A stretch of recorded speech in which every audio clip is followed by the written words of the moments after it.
following is a presentation of the Pineywood Sports Network.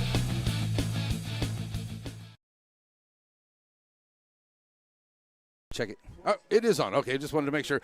Welcome, everyone, here to Dragon's Lair, the stadium for Shelbyville Dragons. We are ready to go here for the big matchup. The Troup Tigers are in town to take on the Shelbyville Dragons here tonight. I am your host, Larry Pierce, and I'll be bringing you the action here all night long. And we got the great cameraman, Joe Elmer. He's over there working the camera now, checking it all out. We'll have a couple of different views for you. We'll have one there. We'll try to get one that way and this way. And, a big thank you to all the good folks at Beckville. We had so much fun last night at our first game in Beckville. We had a little bit of issue with some of the images there, but I think it all came out really, really well. And I want to say thank you to the good folks at Beckville. They really hooked us up and took care of us last night. And I look forward to going back over there and doing more ball games in the great city of Beckville, Texas. All right, here we are tonight. We're getting ready for this one. We got a long way to go. We're going to talk about all kinds of good things. Right now, it is the Wright Chrysler Dodge Jeep pregame show. So we're going to get on with that, and we're going to get things started right here. So get back, sit, get your refreshments, and get ready for it. It's going to be a good one. It's opening night here at the Dragon's Lair. Let's go! Welcome to the Wright Chrysler Dodge Ram pregame show. Just like the big game, you have to be prepared. And the same holds true when it comes to buying your next vehicle. So be prepared by going to WrightChryslerDodgeJeep.com. That way you're ready to go when you hit the lot. Now it's time for us to get you ready for the big game. The Wright Chrysler Dodge Jeep Ram pregame show starts now. You know that Center Glass can fix your cracked windshield. But for the experts at Center Glass, fixing a windshield is just the beginning. Center Glass can also renovate your bathroom, turn your fixtures and shower into something entirely new and unique to your home.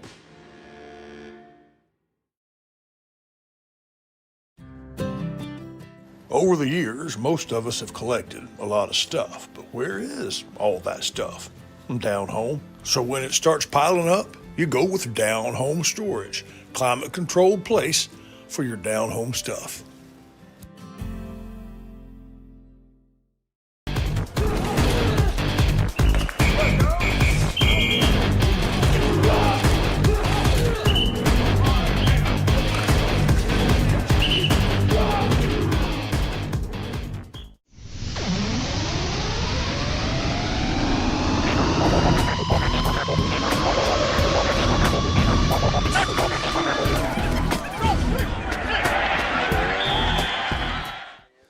Alrighty, Rogues, that's right. It is time to spit some dragon fire. There we go. The Dragons getting ready to come out here. About 20 minutes to go here as we are in pregame time. Wright Chrysler Dodge Jeep pregame show. We have our interview with Coach Wallace. That is on the way. And we're doing things a little bit differently this year whenever it comes to the ball games and the coaches. So we still do have our awesome coaches show at one of our favorite places. That is the Pizzeria. We have that there every Tuesday with Coach Nick Brown with the Shelbyville Dragons. With the Shelbyville Dragons. They're asking if you want some coffee, man. With the Shelbyville Dragons, yeah. So be ready for that coming up here. We got all kinds of great things going on this week. So, with the Shelbyville Dragons, we were at the Plates of Grace. Lost my train of thought there, folks. We're at the Plates of Grace just outside of Center on the way to Shelbyville. That's where we're going to have our interview there. So Monday, we have our coaches show, and it's going to be at Bites and Brews in Joaquin. That's where we're scheduled to be on Monday for that one as we get ready for the game on Thursday that will take place between the Joaquin Rams hosting the Beckville Bearcats, whom lost a tough one last night on opening night to the San Augustine Wolves, 19-0 here on a NETSN. But right now it is pregame time. We have our Raymond Motor Company first downs and a Raymond Motor Company keys to the game. We'll have those for you before we get started with our Shelby Savings Bank kickoff. But right now, let's get to our pregame interview with Coach Wallace. That's who it is. Sorry, folks. With Coach Wallace. That is coming up right now, and it's brought to us by the good folks at Wright Dodge Chrysler Jeep in Center. Wright Chrysler Dodge Jeep in Center proudly supports all the students and schools of the Piney Woods. Stop by the lot and feel free to check out all the wonderful vehicles we have to offer, no matter what adventure you're planning on taking. We have a wide selection of used vehicles and a service department that can service your vehicle. Get all the info you need about your next vehicle online. That way you're prepared for your car deal when you hit the lot. Wright Chrysler Dodge Jeep in Center.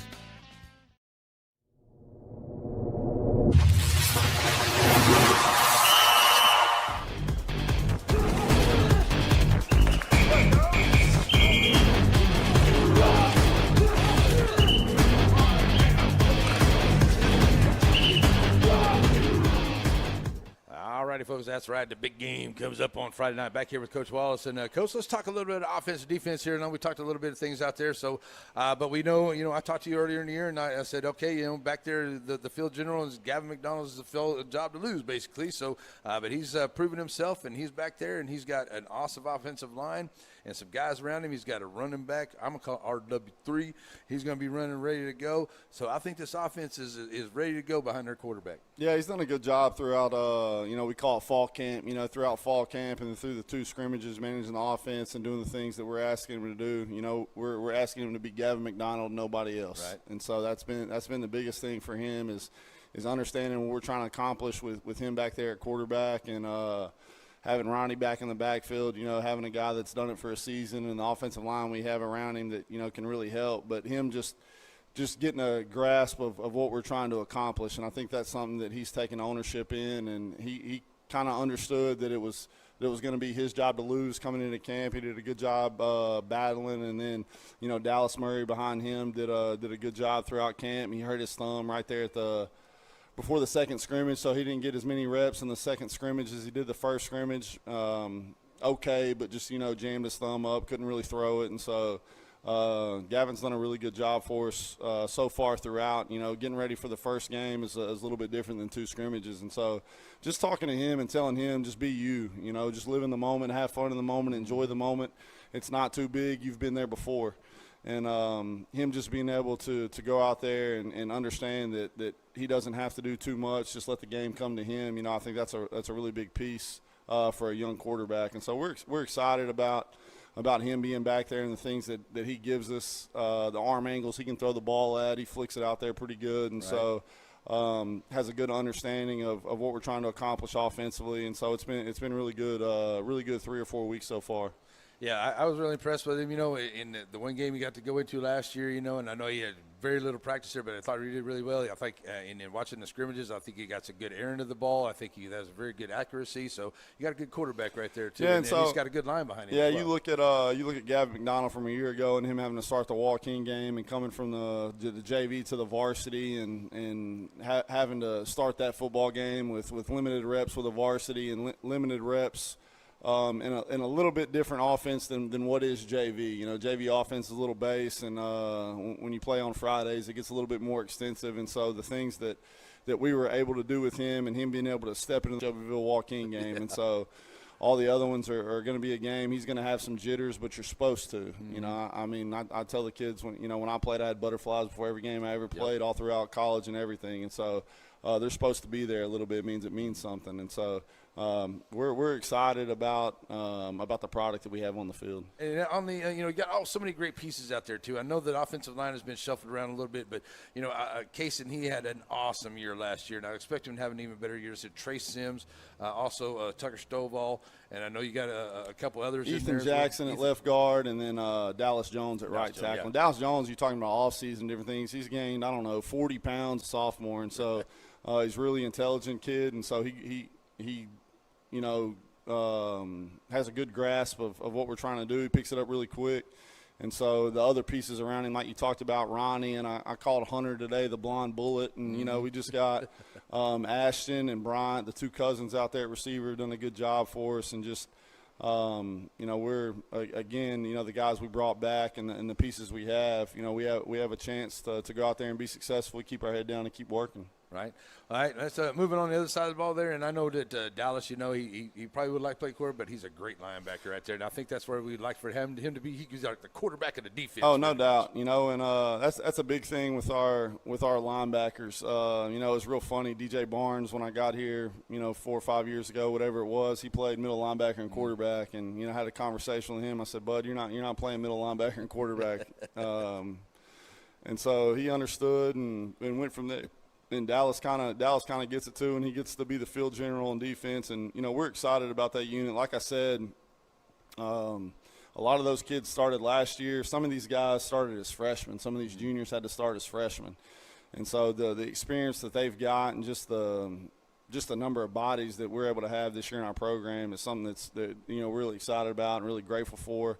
But defensively in our linebacking core especially, they've probably started the next most games behind Case and Lee.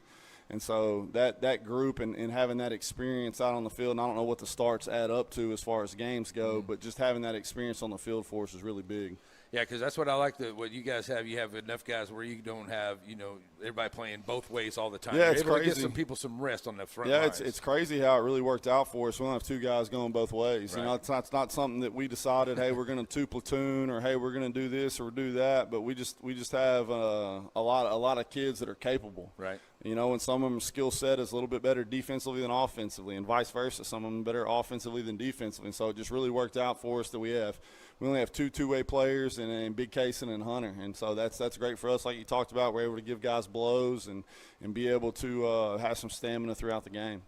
Yeah, that's awesome. And it's going to be good to go all the way through that. And, the camaraderie of the team, everybody really getting together good, the cohesive unit of it, everybody coming together right now. Man, we haven't had bad camaraderie in years. I mean, that's something that these kids, they joke around with each other. They go out to eat with each other. They hang out in the coach's office with each other. We got to run them out of there on Saturdays, and so it's they work really well together. Now they have their groups that they're a little bit closer with and tighter with, but yeah, it's one big family out there, It's good to see. I like to see that too. That's for sure. And too, Coach, everything is moving along really pretty good so far, getting everything coming in there. But on that defense side, I lost my question for a second. I know that we had a DJ back there and a couple things in our secondary. We lost everybody back. Well, lost a couple of corners and DJ there too. So the only person we lost on defense was DJ. DJ was the only one we lost it. out there. Okay, and so we shuffled some different things, and we took Geechee and John, they weren't so much of they rotated in a little bit. And John John had to come play defense for us, with the injuries that we had at outside linebacker, and Geechee rotated in for us at safety in certain situations. Right. But we just reshuffled. We took JD from corner to safety, and then we took Jalen Pitts, who rotated in for some defensively, actually up front. We needed a quick guy in there, and we put him at corner. And then Andy Johnson, that played a little linebacker for us, he's rotating in at that corner position too. And so we still have Hunter Harvey at corner. We still have Ty Mosby at safety. So all those guys are real familiar. And then I think Gavin started for us a couple games back there at safety, and so he's also available for us, if we need him. And so we've got a lot of guys that have game experience, and some of those guys have big game experience, and so we're excited about that. Yeah, and I like the little way I was seeing Mosby moving around out there the other day at the scrimmage with Sabine. He was all over the place. He runs well. Kid's got a big heart, gives a lot of effort. I can say that about a lot of our kids. Most of them, 90%, 98% of them, they give a lot of effort. And, that's something that's fun to see. But last year I think Ty, as a freshman, came in and started for us about week 5 or week 6. Mm-hmm. We just felt like that was the right move for us. Go ahead and get him in there at safety, get his feet wet, and get him understanding what was going on, for the bigger picture. And so he's started, I don't know how many games he started for, 7 games at safety. And so him having that experience coming in as a sophomore, he's a little bit more prepared. But he's fun to watch. Right. Going to be a lot of good stuff on both offensive and defensive side of the ball here. All right, Coach, we're going to get to one more little thing here before we let you go. But definitely want to talk a little bit about the Troup Tigers now. This non-district schedule that we got going on here, Wascom, I think they're like number 2. Troup, I think it was a 7. Troup 7. Yeah, so, this, we talked to him, it was like, this is going to be good. Yeah, Troup's a really good football team. We were able to beat them by 2 scores, I think, last year at their place. And then, after we played them, I felt like they got a lot better. I think they won their district. They beat 4A Rusk. They got beat in overtime in the second round of the playoffs by a really good DCAB team. And so they only graduated 7 seniors last year. So they brought a lot of guys back in a lot of places. Looking at their defense, they're really good. Two interior defensive linemen. Their outside linebacker, I think he's the coach's son. It's hard to tell in scrimmages because they're not wearing their number, but I think that's the kid it is, the coach's son. He's a great football player.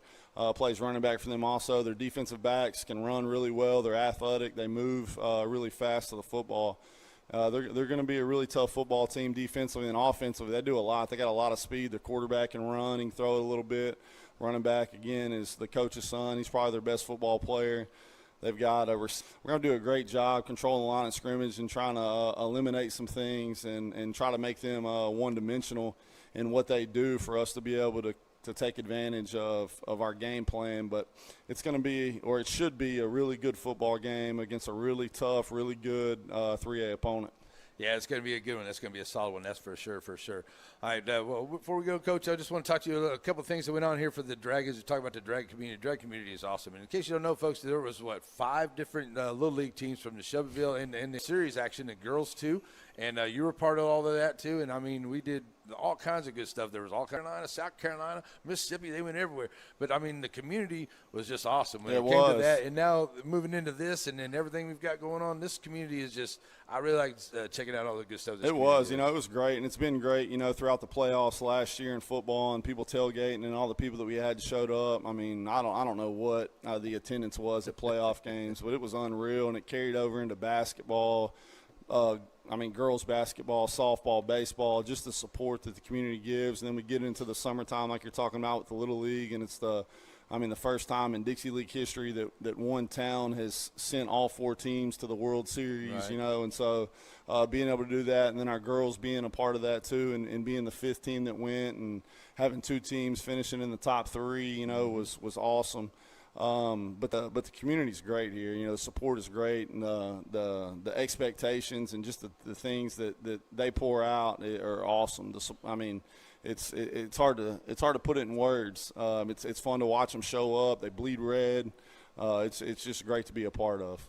Yeah, it is. It's really cool, and I like going out there doing the games. Everybody says, "Hey, Larry, how are you?" And then the community actually got my first Shelbyville Dragon hat from the community, so that was really pretty there. Anytime I can do anything to help out, I'm going to be down there to help them out. That is for sure, for sure. All right, Coach, well, I'll tell you what, good luck to you and the guys. I'm going to see you on Friday night, but, Nick. Plates of Grace Country Kitchen, just outside of Center on your way to Shelbyville. Now, whether you stop by and enjoy breakfast, lunch, or dinner, you're definitely going to find something on the menu you like. Now, your table's waiting right here next to this wonderful family, or find yourself a seat in the sports room. It's Plates of Grace Country Kitchen, just outside of Center on your way to Shelbyville. Stop in and say hi. Have yourself a great meal.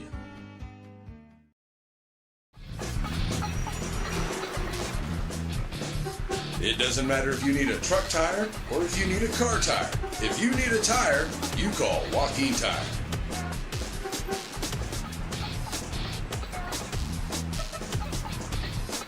Joaquin Tire Shop provides new and used tires, along with oil changes and 24-hour road service. Stop and see them on Highway 7 in Joaquin.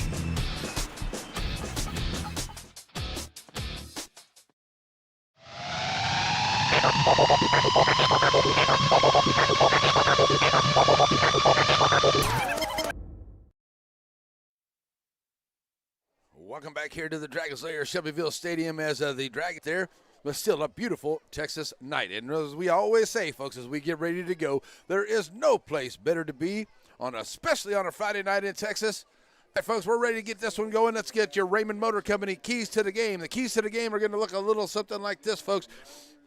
First game of the year for both of these teams. They know each other from last year. Troup Tigers have come on a very big run there to go in a good run there to get into the 3A championship rounds last year, or tournament rounds last year, I should say, into the playoffs. Shelbyville Dragons had a good run themselves. They lost their quarterback there in DJ Barnes, but they got a lot of young men coming back. It's going to be a very good season coming up here for the Shelbyville Dragons. The keys to the game for them tonight is keep Gavin McDonald clean. Keep your sophomore quarterback ready to go here tonight. If you keep him clean and ready to go, you're going to have success here this evening. For the Troup Tigers, they need to get back there and disrupt anything that the Shelbyville Dragons can do tonight. If they can get that done, then we're going to have a good night here for the Troup Tigers. So Tigers, the best is going to be their wide receivers and their quarterback. They're going to have the Shelbyville going to be really tight in the middle. That's a Raymond Motor kickoff is coming up. Stay with us, folks, here on NETSN. Raymond Motor Company, just off the square in downtown Center, where you'll find the friendliest of sales folks. Whether you're looking for a new SUV for the family or a brand new truck, Raymond Motors has a great service department and a huge selection of used vehicles. Raymond Motor Company, just off the square in downtown Center.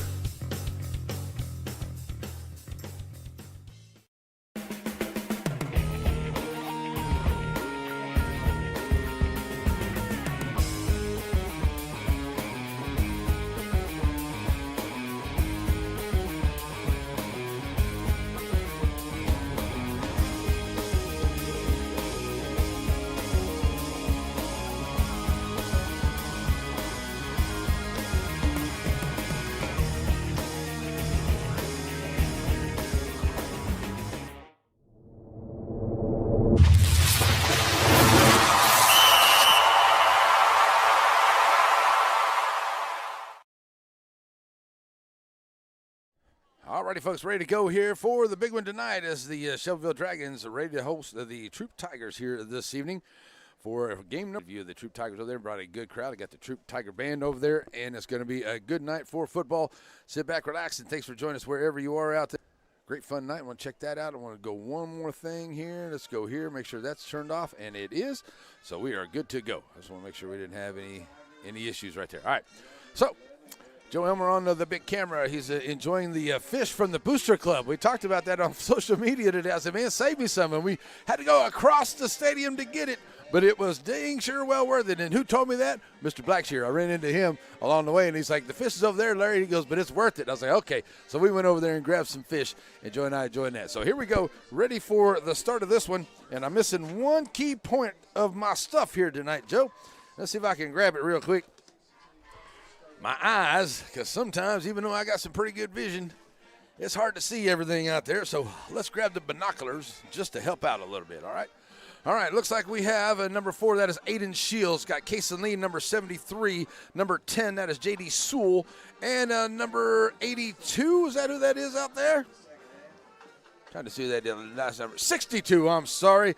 That is my boy, King Tucker Stovall. That is the starting are the captains for the Shelbyville Dragons. All right, 11, 10, 11. Okay, so 10 and 11 there for sure. That was Bright Wells. Well, definitely one of the captains there. Sorry, folks, didn't get him out there before they busted up out of there. But we're setting ready to go here. And I did a little bit of research here on the Troup Tigers. I got to watch some of the scrimmage that they had with Brook Hill and Alto. They look really, really good, and they're ranked number 7 in Class 3A this year. I believe it's number 12 or so for the Shelbyville Dragons in Class 2A. Shelbyville was able to get a 2-touchdown win last year at their place, but Troup has come out here. They have a very good squad. They got a good coaching staff that's been there for a while, and they got a good offensive line, and they got some studs there on the defensive line, and that's going to be the big thing there. Can the Shelbyville, which I think is one of the best in this part of the country, is the Shelbyville Dragons have one of the best offensive lines, and that's anywhere around here. They got some really good offensive line, but Shelbyville Dragons got everybody coming back from last year. They're going to have a good year. And I think that's going to be a big key part of it right there is, can the Dragons keep Gavin McDonald clean and keep that sophomore quarterback ready to go? Gavin, number 1 there. Get everybody's number down there. Ronnie Williams, he is a 0. And the blonde bullet, that's what Coach likes to call Hunter Harvey. He's number 2. He's going to be one of the key receivers out there. Ladies and gentlemen, wherever you are, please say your prayers for good sportsmanship and good game, and for everybody to make it home nice and safe. Here we go. Let's play.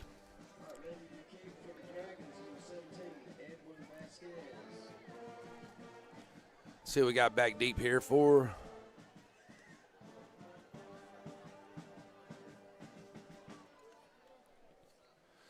so you got Holly, and Wells back there.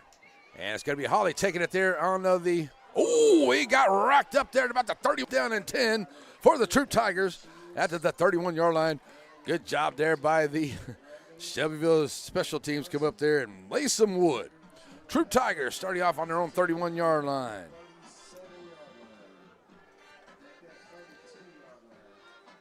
So the Tigers will come out here. First down and 10.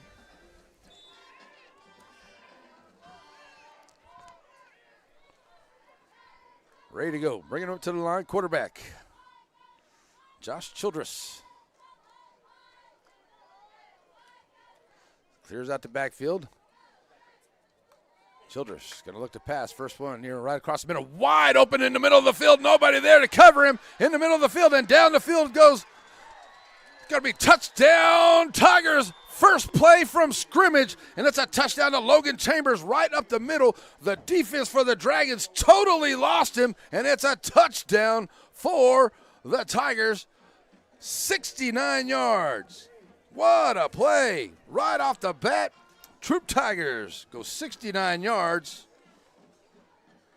from Childress to Chambers, and the touchdown.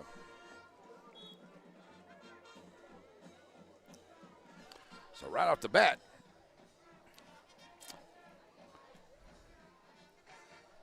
the Troup Tigers come out and put up a score here on the first play of the game. The extra point is up, and it is good. So it will be a 7-0 lead. First play of the game.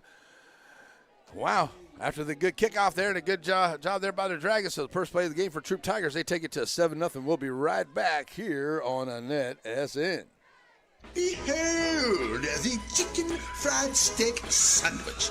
This particular chicken fried steak sandwich can only be found at Diamond Big Cafe in Center, Texas. And it pairs very well with seasoned fries and sweet tea.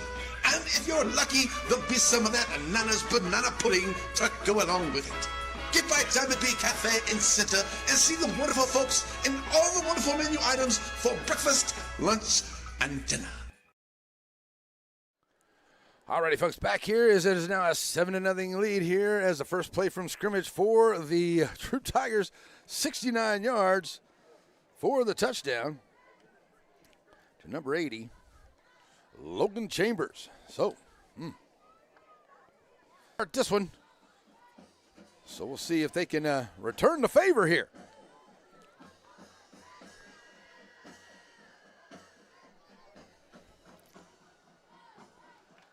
Anthony Zuniga will be the kicker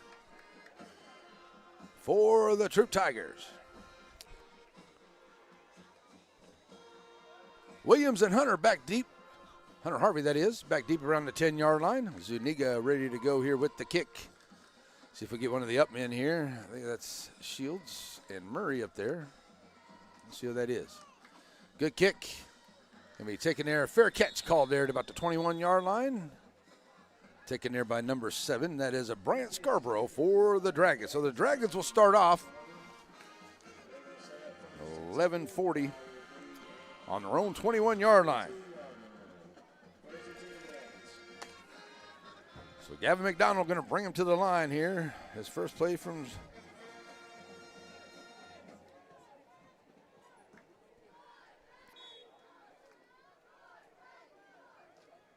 Gavin McDonald brings him to the line. Ronnie Williams behind him. Williams going to try to take it over to the right side. He's going to be stacked up there for no gain on the play. Wells in on the stop there. No gain on the play. Makes it a second down and 10 here for the Dragons.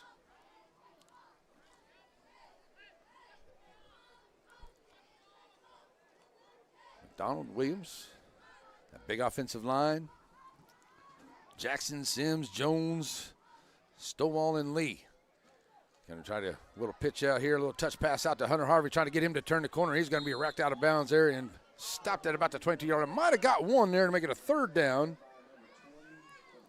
And I'll say 9. Looks like James Pearson there making a big stop, getting him out of bounds.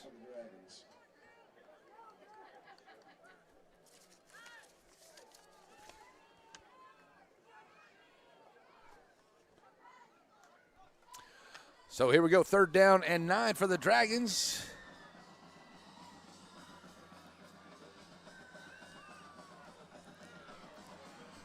Trying to find some room there. McDonald's going to be tackled and brought down for a loss there right around the 20-yard line.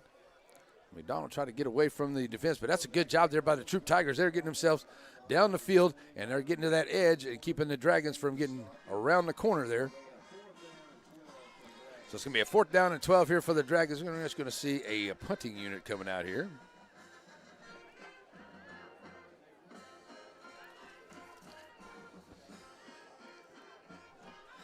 Fourth down and 12 for the Dragons. Back to punt. Dallas Murray will be back to punt here. Dangerous return, man. Had a good return there. I think that is number 7. That is Blackman. Nope. He'll be rolling out there all the way down to the 38-yard line. Picked up there by the Tigers, taking it back on the far side, and a good return. Tackled out of bounds there by Dallas Murray, the kicker. And that was number 5. That is D. Holly, number 5. So that's where the Troup Tigers going to start off first down and 10 in Dragon territory there at the 44-yard line.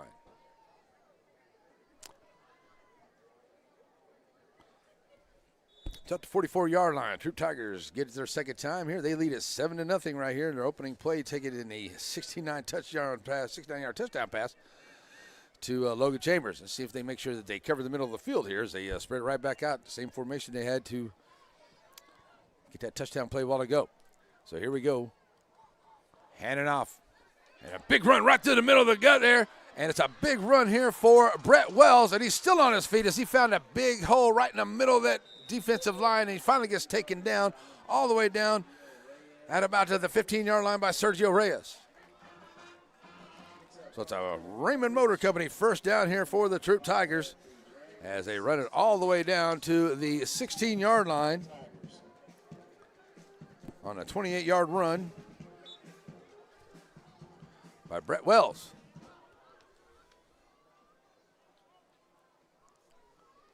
So Chambers brings him right back up to the line here, ready to go. Wells to his left side. A touch pass here. Gets it into the hands there of a Waylon Hurst, trying to turn the corner down the left side. He gets inside the 10-yard line. Stop there. Down marker, though.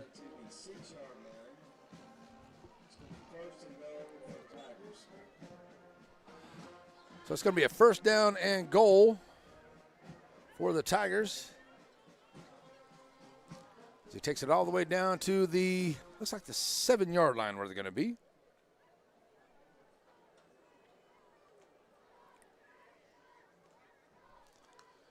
So Chambers going to throw it out here quick. Going to find his man out here, Brett Wells, and breaks a couple of tackles, gets down inside the 5, pushes himself all the way down to about to the 2-yard line.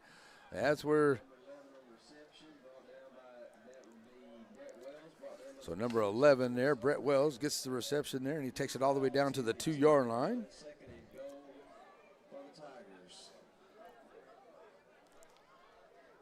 Second down and goal here for the Tigers as they take it down to the 2-yard line.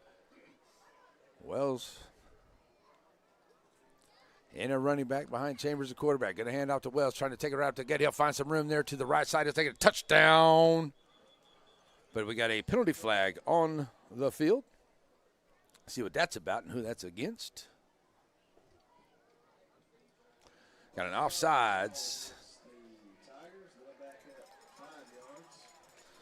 So that'll back him up to the 10-yard line.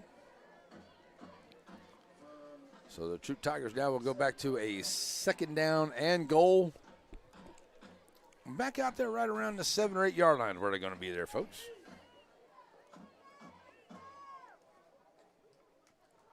See, this is not working.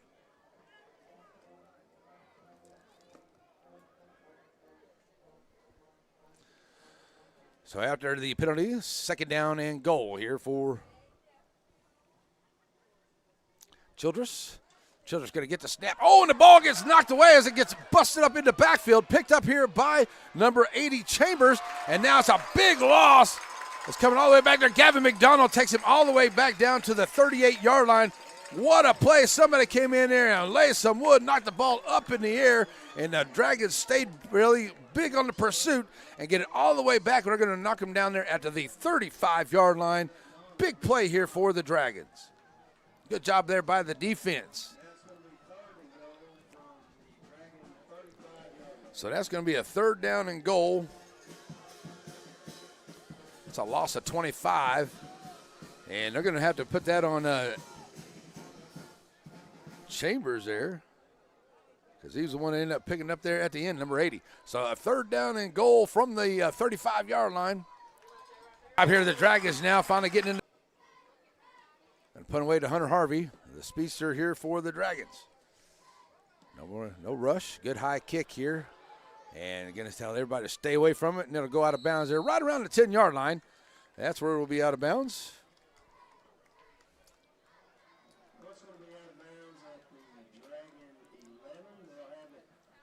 All the way down to the 11-yard line for the punt right there. So the Dragons will get it back at their own 11-yard line. It'll be 8:23 on the clock, I do believe. Let's stop it right there. There we go. So now the Dragons will get it back here, see if they can get that offense working there as they got the defense to make a couple of big plays for them. Let's see if we can get the offense to pick up a first down here. Gavin McDonald got them all squeezed in right here. A bit of a T look, a little crazy T look. Going to hand off a little jump pass here out to Ronnie Williams. Williams still on his feet. He's at the 20. Breaks a couple tackles out to 25. RW3 first down. Dragons. Raymond Motier Company first down. Ronnie Williams takes it up to the 28-yard line.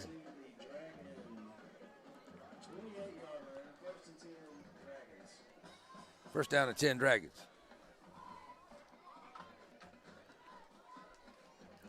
So McDonald brings it right back to the line. Williams right behind him once again. And hand off to Williams. Williams finds, big hole by that offensive line. Good job there by the Dragon line. Takes it all the way out to the 38-yard line.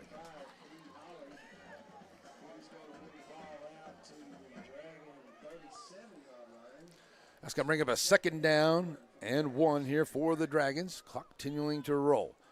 Taking a nice job there by Williams to pick up 9 more. 2nd and 1. McDonald is getting shotgun. Fake the hand out to Williams. Rolling out. Got a man behind him. Going to drop it off. Got a man out there. Gets the catch is made. He breaks one tackle down the sideline. Go the Dragons. And down the sideline there and a big catch there is Hunter Harvey. First down, Dragons. Raymond Motor Company first down on the big pass play. And the Dragons are in business. They're down into Tiger territory. They're going to say he went out of bounds there at the 38-yard line. 24 yards on that pass play. Gavin McDonald, his first pass completion. No, his second. Okay, he had that one from 1 yard a while ago. Okay, that's all right. First down and 10 for the Dragons.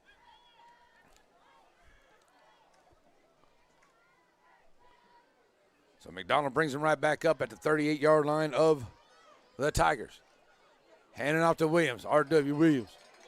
Taking it across the 35-yard line and down to the 34 for a gain of 4.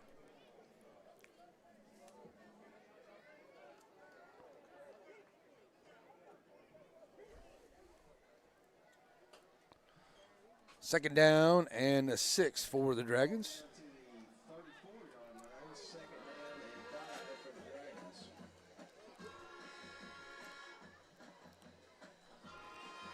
Donald bringing it right back up to the line. The Dragons starting to get a little heated up and a little momentum here. See if they can keep it going.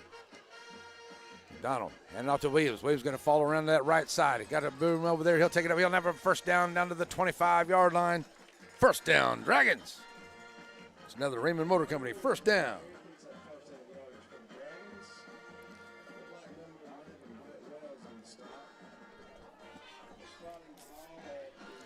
First down for the Dragons. As they check on the play.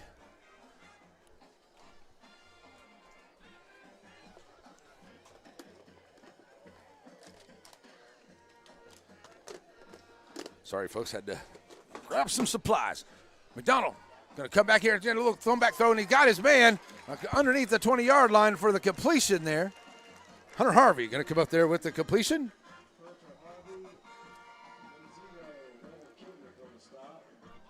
All the way down to the 19-yard line or the 20. I'm going to say right at the 20-yard line there, so 5 more there for Harvey. Second down and 3 now for Shelbyville.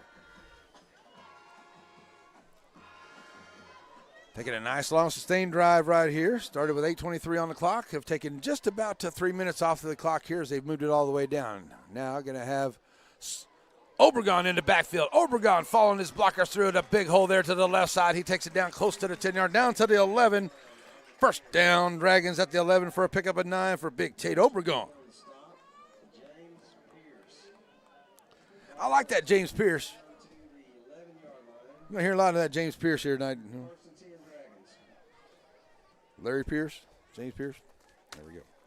All righty, so down to the 11-yard lines do the Dragons go. Well, I'll tell you what, let me get my clock. Just let it run here for a little bit to catch up. All right, there's about 5 minutes, folks. I know my clock's a little bit behind, but it's pretty close. McDonald bringing him right back out. RW3 back in the backfield. Going to roll out here. He's got Harvey in the flat here, but he's going to go into the back of the end zone, and it's overthrown to his intended receiver. Couldn't quite get it there for Shields.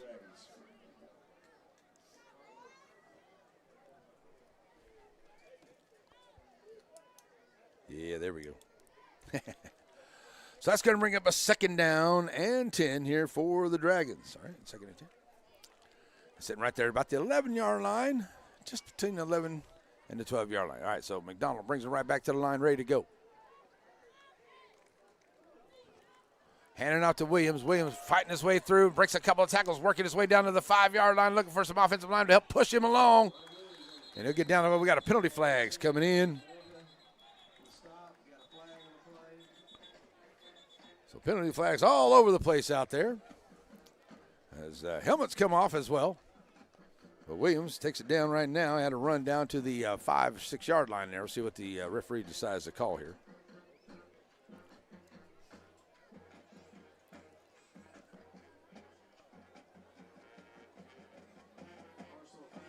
Face mask against the Troup Tigers. So that's going to be a 1st down and goal.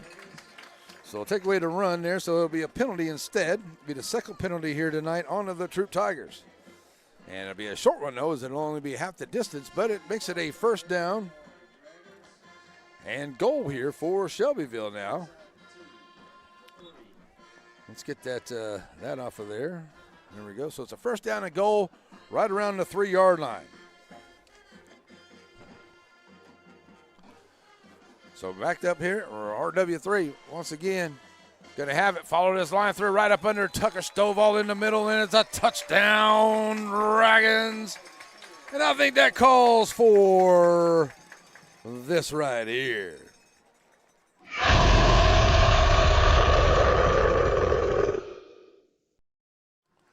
Touchdown, Dragons, to make it a 7-0, taking it in there. Ronnie Williams following his big center right up the middle for the score.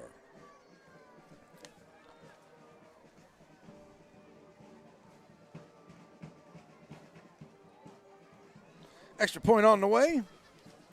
Going to go for the 2, and the point after is PAT is no good on the point after attempt. All right, so that's going to make it a 7-7 ball game with 4:29 left to go here in this first half, or in this first quarter. We'll be right back, folks, here on NETSN.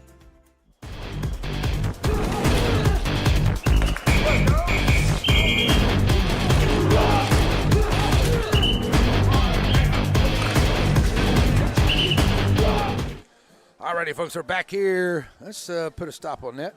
Try to get it close up. Yeah, it worked pretty close. All right, so 7-7 ball game. First quarter, the Dragons.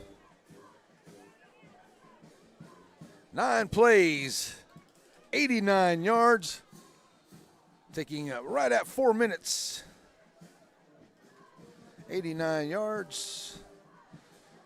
Just under 3:58 off the clock for the touchdown for the Dragons to make it a 7-7 ball game. Here we go. Kick on the way. Good line drive kick. It's going to be taken right out there at about the 5-yard line. That's number 2. That is Cameron Holly trying to find some room on the visitor side. He's going to turn the corner. Got some blockers downfield, and he's going to get all the way into Dragon territory. And the ball come out. And do the Dragons jump on it? He may have. And it is Dragon football. It's a fumble. Great return there by Holly, but somebody put a smack out there, and the ball comes out, and the Dragons end up with the football.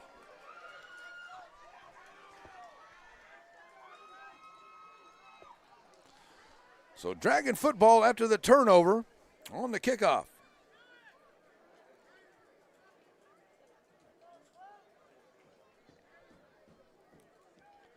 So the Dragons, they'll have it on their own 38-yard line. 38-yard line is where they'll have it. 1st down and 10.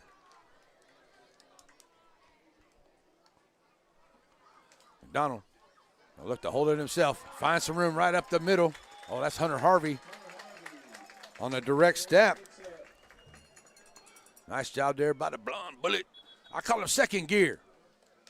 He's just fast. Raymond Motor Company, 1st down for the Dragons.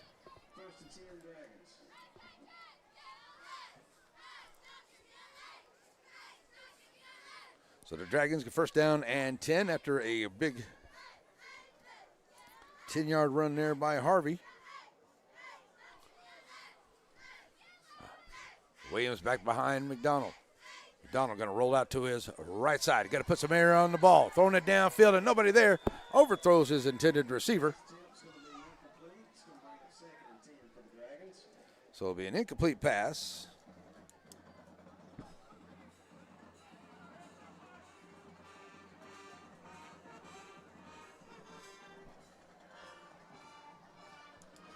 So an incomplete pass makes it a 2nd down and 10 for the Dragons. Get that right there. Sorry, folks. A couple new things here, and I'm starting to work it. I'm starting to get the feel of it here a little bit. What do you think, Joe? It's all good? All right, here we go.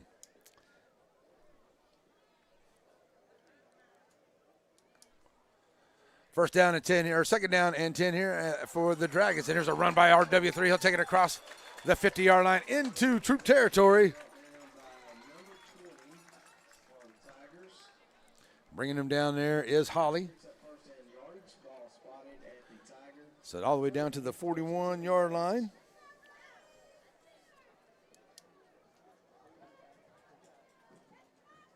Already up to 53 yards is Ronnie Williams tonight.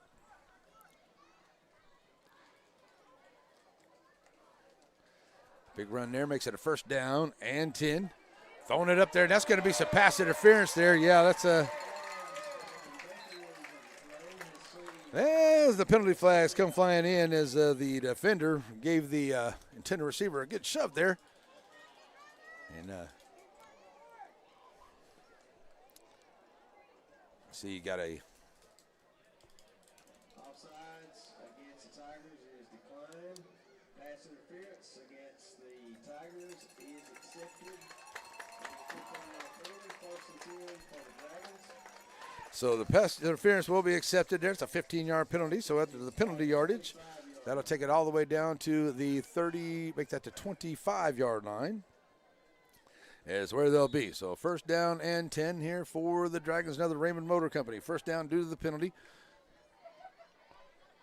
McDonald bringing him back to the line. He's got Obregon into the backfield. Going to hand off to Tate. Tate going to try to find some room there. Got a penalty flag coming in here.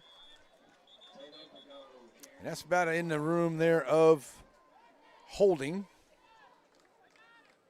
Joe, you want to change that battery? All right, we're going to my camera over here.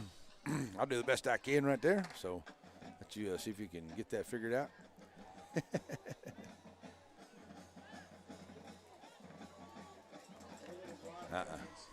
Here you go. I got you. There you go. You got it. So that one's against the Dragons. That's a holding. I thought that was what that one was going to be.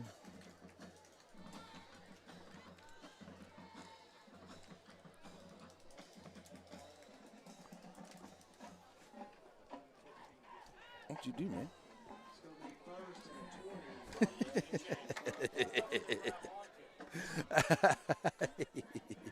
All right, we got it, man. All right, so after the penalty yards there, first penalty onto the Dragons here. That takes it back 10 yards. That makes it now a 2nd down, and we're going to call it a 20 for the Dragons. There we go, after the penalty yardage. All right, so now we're going to get that clock rolling.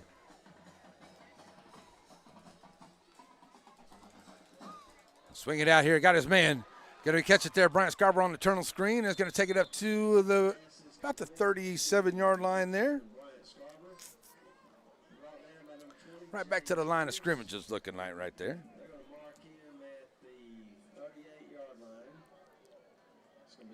So no gain on the play. 5-6. Scarborough gets that reception there, 1 yard. Makes it a 2nd down. We're going to keep it right there, right at 20 here. So McDonald's going to look to pass. Oh, and it's intercepted. McDonald, the only guy back there that can stop him here, and he's not going to be there, but he's going to be chased on. It's a pick 6. Gavin McDonald throws the touchdown and the interception, and it goes to Brett Wells, and he picks it off and takes it all the way back to the house for the touchdown, and the Troup Tigers get the pick 6 touchdown.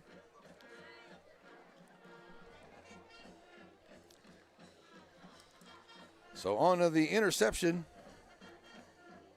It's a pick 6, and the Troup Tigers Pick up 6 more. Hit that function button and then the decoration again, please. Thank you. All right. There we go. Perfect. Looks good. So the pick 6 for the Troup Tigers. Oh, definitely not one of the Shelbyville Dragons wanted to see right there. Kick comes up, and the point after is good. So on to the turnover on the kickoff by the Tigers.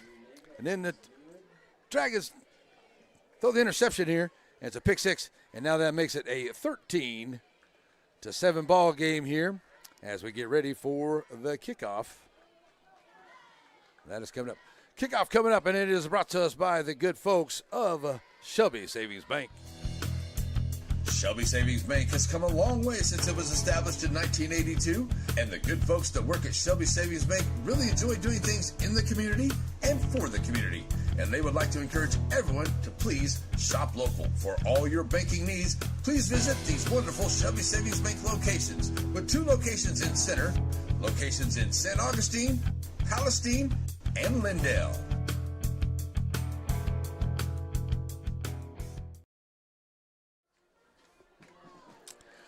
Already back here now, a 14-7 ball game as the Troup Tigers get the pick 6, take it back to the house there. And there's a little bit more time on the clock there than what the so-and-so folks. We're going to leave them right there for right now. But the Dragons get it back. They had a good little drive, looking like they were getting ready to roll there. But the pick 6 has changed that around now. It's a 14-7 lead here for the Troup Tigers. Big play there by number 11. That was Brett Wells. He picks it off, takes it back. Right around 60 yards on the pick 6 return there for the Troup Tigers. So here we go, ready for the kickoff.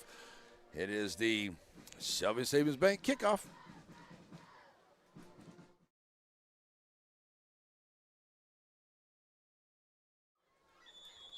Gonna be a short kick taken right there at about to the 35-yard line.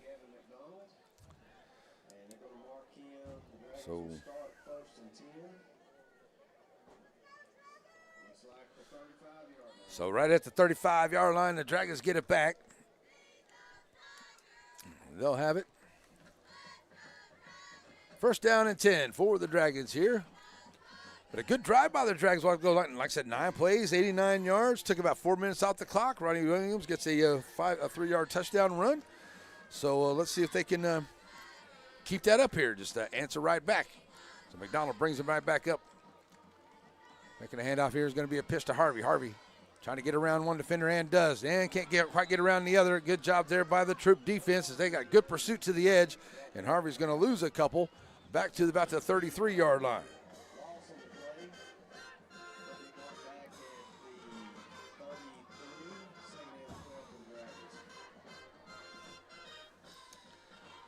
So that's going to bring now a 2nd down and a 12 here for the Dragons.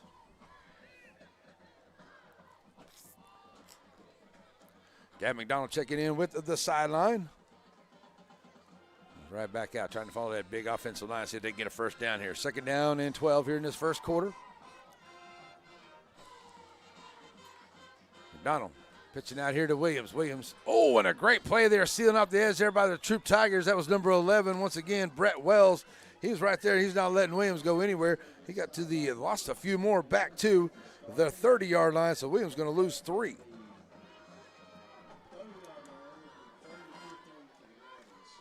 So that's going to bring up a 3rd down and 15 now for the Dragons. As McDonald brings them right back out here, see if they can pick up this long 3rd down. Williams standing right behind him in the backfield. Taking a handoff now. Going to have to dump it off, and he's got his man out there. Makes the catch at about the 30-yard line. That's Hunter Harvey. Breaks one tackle. Now goes outside. Turns the corner. Leaps over one guy. And ends up going out of bounds there at about the 41-yard line. Hunter Harvey making a great play there. Trying to get something of it. He takes it all the way up to the 41 for a gain of 11.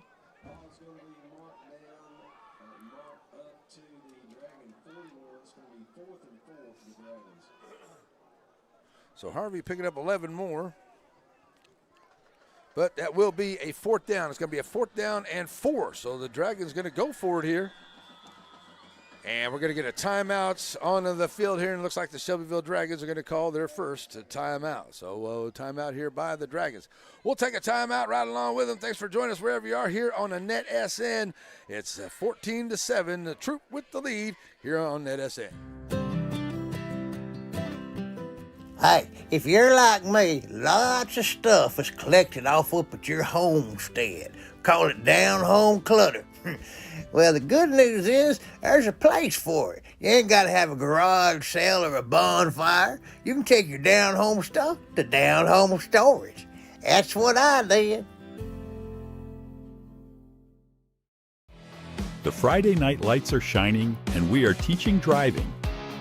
CDL Training Academy is your resource to a better career.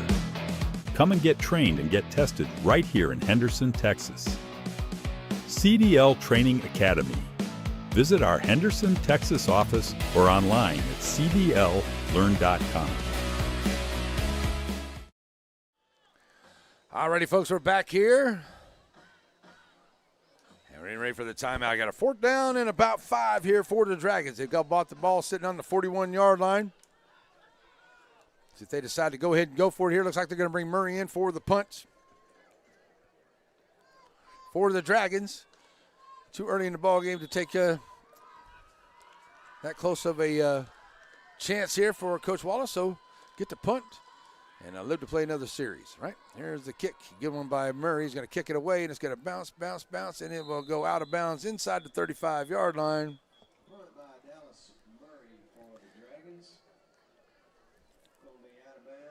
About the 24-yard punt right there for Murray. So the Troup Tigers will get the ball back.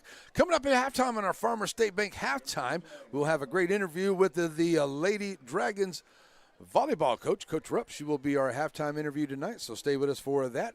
As it will be the Troup Tigers coming in now with a 1st down and 10 here, getting close to the end of the first quarter. They lead at 14-7.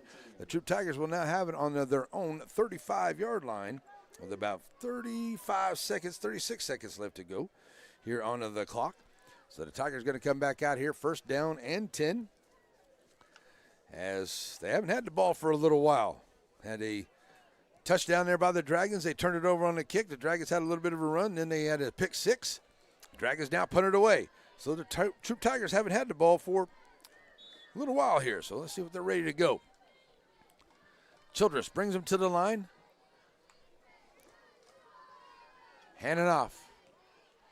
Here to Wells. Wells breaks one tackle here on the edge. Now still trying to come around, and he's going to be finally brought down there at about the 47-yard line. J.D. Sewell right there on the stop for the Dragons. And look, we get a flag out there. We got a stoppage out there. So we got a timeout here. Got a discussion of something going on. But it's a good run up to the 47-yard line. That's a gain of 12 there by Wells. It's enough for another Raymond Motor Company 1st down by the Troup Tigers. So that's what it is. So it's a 1st down and 10.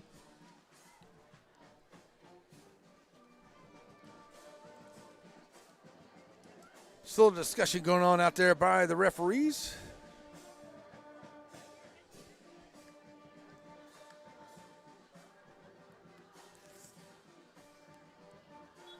All right, looks like they have everything finally figured out.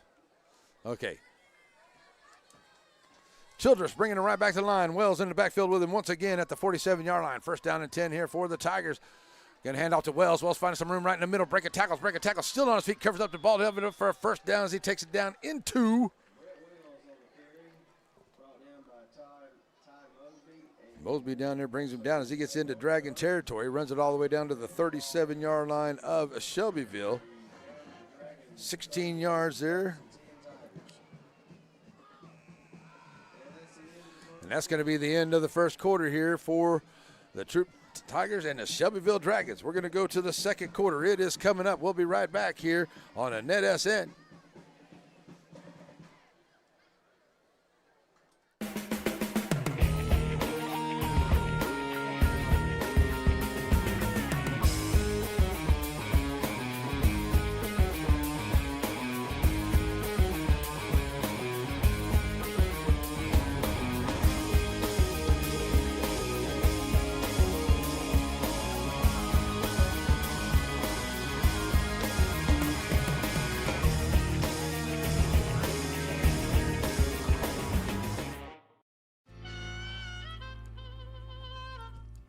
So many things get started at Pizzeria. You start your party off with a pizza from the pizzeria. You get your celebration started. You get your season started. For a lot of us, our passion with pizza started at the Pizzeria, a tradition since 1960s. It's the Pizzeria just off the square in Center.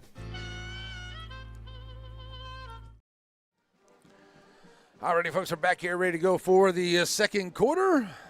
And it's a 14-7 lead for the Troup Tigers here at the Dragons Lair in Shelbyville. Beautiful night for football here. Thanks for joining us wherever you are. And we have the new stuff, as you can tell. We got the ticker going across the top up there. That's really pretty cool this year. So get our app, NETSN. It's absolutely free. And you can be a part of that and keep up with the scores and do all kinds of good stuff and help us out. And everybody ready to go. First down and 10 here for the Troup Tigers as Childress brings it back to the line, sends Wells out of the backfield here. Going to be a screenplay set up here. They do set it up very nicely well set up here for the Tigers, and they drop it off, and it's going to be enough for a first down.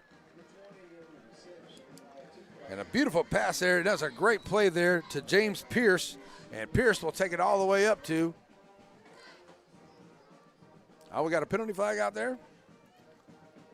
It looks like we do have some laundry on the field, and that's going to be against the Troup Tigers. So it's going to be an ineligible receiver downfield. So it'll take away a great play there by the Tigers.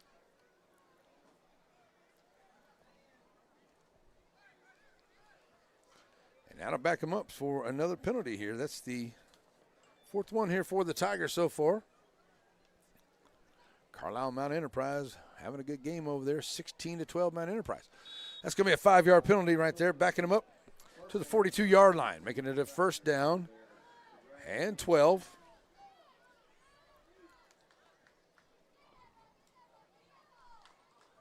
So Childress right back ready to go. Wells in the backfield, going to hand off to Wells. Wells trying to find some room in the middle. Dragon's going to ring him up. He'll get some of that penalty yardage back and a little bit more. Looks like it's going to be a second down and 9.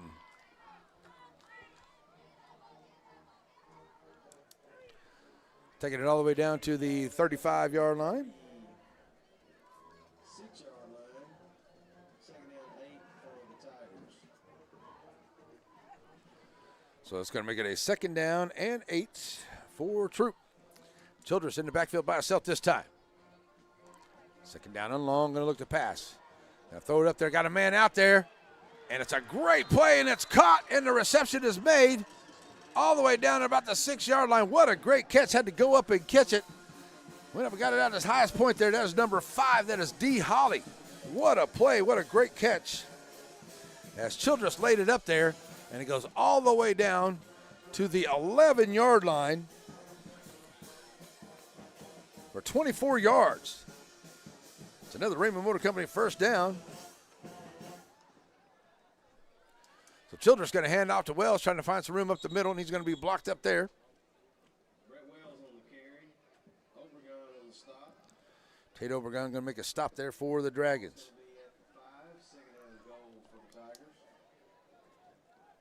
Down to the 5. It's going to make it a second down goal for the Tigers.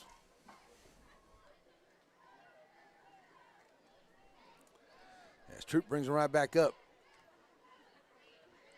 Childress bringing Chambers in motion. Group him up over to the right side. Now rolling out to the right. Now throw it back to the left. Oh, did he catch it? He did catch it. Oh, that was a nice play. That maybe had a chance there for the Dragons to intercept it there, but it was a caught there by number 3, that is, or number 2, Holly. And it's down to about the 3-yard line for a pass play. Threw it all the way back across.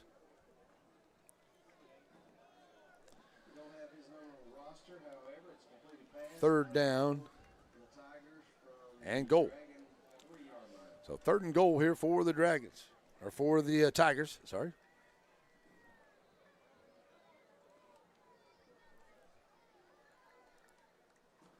Tigers trying to run it up. Brett Wells going to take it in. Is it going to be close? It is for the touchdown for the Tigers. So the Tigers going to get the touchdown there, running it in, and Wells takes it in for 3 yards out on the touchdown run. He now has 66 yards and a touchdown run here for the Troup Tigers. extra point on the way here. See if the Tigers can take a 2-touchdown lead here into this second quarter. Kick on the way, and it is up, and it is a good. PAT is good. And now that will make it now a 21-7 ball game. And we'll take a break here, and we'll have our Shelby Savings Bank kickoff. That is coming up. Stay with us, folks, right here on the NETSN.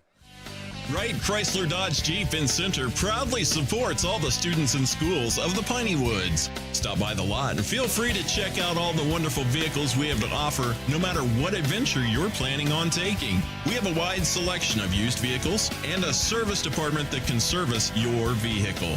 Get all the info you need about your next vehicle online. That way you're prepared for your car deal when you hit the lot. Wright Chrysler Dodge Jeep in Center.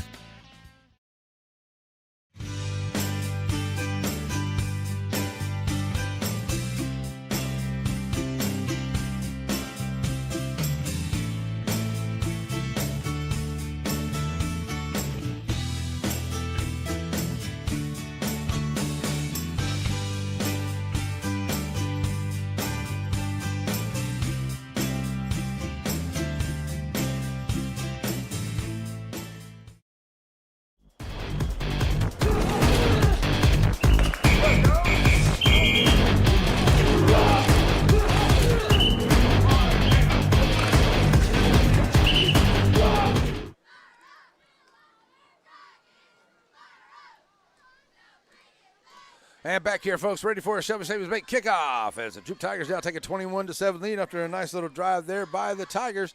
And it ends up in a 3-yard run there by Wells to take it in to make it now 21-7. Troup Tigers with the lead here into the second quarter over the Dragons of Shelbyville. Kick on the way. Going to be taken here by the Dragons. Looks like Williams going to bring it here to the home side. Bounces around one defender there, still on his feet, down at the 25-yard line where he's going to be setting up at.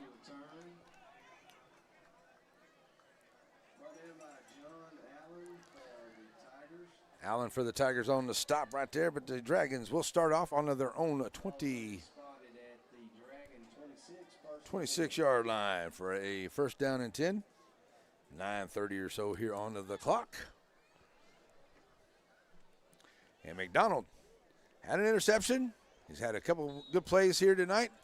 So the young quarterback settling in here. He's ran his offense very well. Let's see if he can answer back here. Now his team down by 2 touchdowns. See if they can come right back here. It's a tough Troup squad. High snap here. Going to hand off to Williams. Williams finding some room behind that line. Still on his feet. Going to pick up a few up to the 28-yard line. Brent Wells all over the place out there.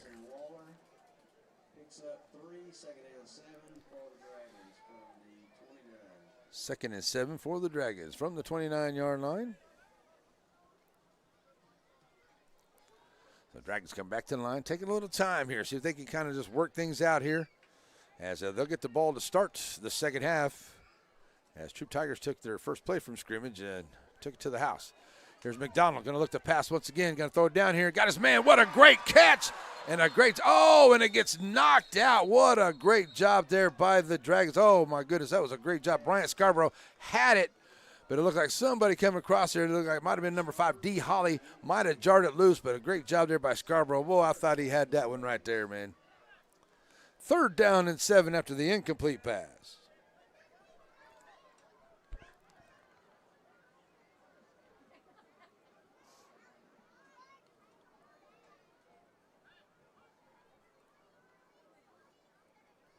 That's a 5. Sorry, folks, I'm doing some stuff on my stat sheet here. All right, so here's McDonald coming back here. It's a 3rd down and 7 here. And McDonald now being flushed out of the pocket. He's going to be sacked in the backfield. And that'll be down about the 22-yard line. He'll lose 6.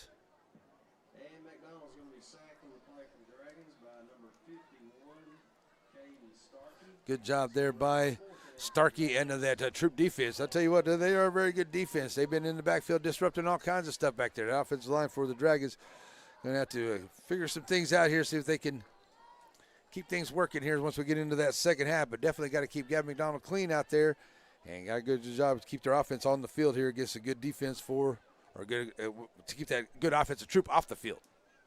So here comes Dallas Murray ready to go for the kick.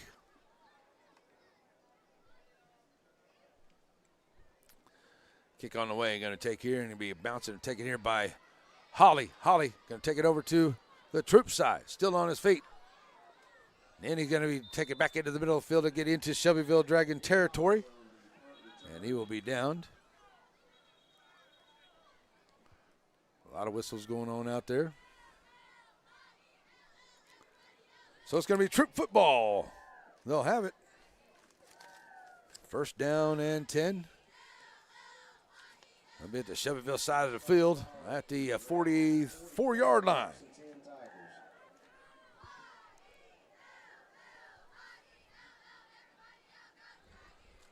So Troup football once again, and they've had pretty good success here the last couple of times with the football here. Let's see if they can keep that going. As Childress brings him right back to the line. He's got Wells in that backfield once again. And they've had a pretty good job running the ball here. Going to bring the man on the jet sweep and bring him in motion. Going to turn the corner. Hollis going to make some room here, and he's going to have a first down. They'll get down about the 35-yard line before they push him out of bounds. Not Hollis. As Holly brings it across all the way down to the 32-yard line for a gain of 12.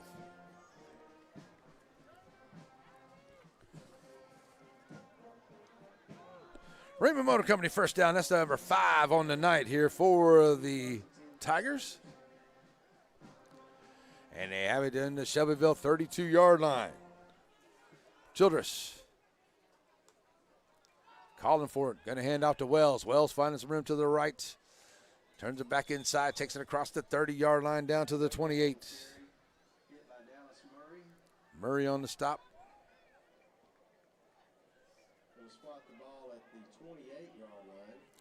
6 carries for 70 yards and a touchdown on the afternoon for Wells so far here for the big running back for the Tigers. Down to the 28-yard line now for a second down, and we're going to call it 6 for the Tigers. Clock rolling here in the second half, getting close to that 7-minute mark. Childress brings them right back to the line at the 28. Going to clear Wells out of the backfield. Childress going to look to pass. Got a man in the middle, and it's going to be an incomplete pass. Pass attempt is going to be incomplete. It's going to bring up third down for the Tigers.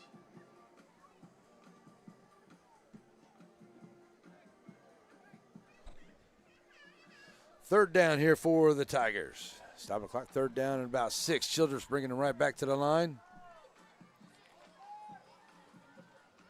And that should be an offside. Yeah, the quarterback kind of leaning back and rocking back there a little bit. That's an offside by the Tigers. So that's another penalty flag.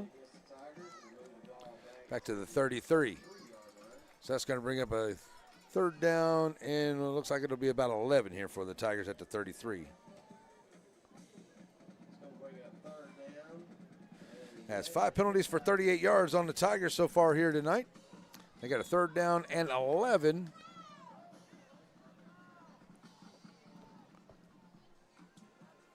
And Childress bringing him to the line here with Wells to his right side. Ready for the snap. Childress on the quarterback keeper. All the way around to the right side. Turns the corner, takes it all the way down to the 15. GMAC going to bring him down after a gain of 17 there by the quarterback. First down and 10. That's a Raymond Motor Company first down. So all the way down inside the 20 now, down to the 15. First down and 10 here for the Tigers, looking to play a little add-on here, leading at 21-7 right now. Here's the snap. Going to hand off to Wells. Wells finds some room right there into the middle. And now takes it over to the right side. It gets down close to that 5-yard line. Going to be close to a first down.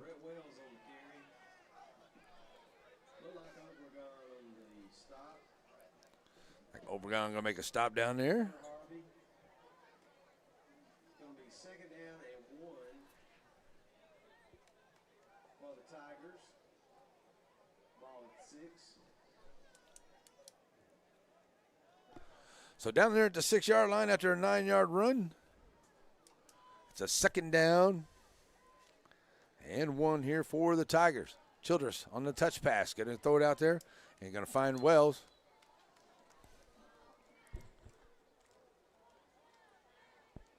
So that was Colley. And he's going to touch pass there, take it down. Should be close to that 5-yard line there. I don't know if he got the first down or not.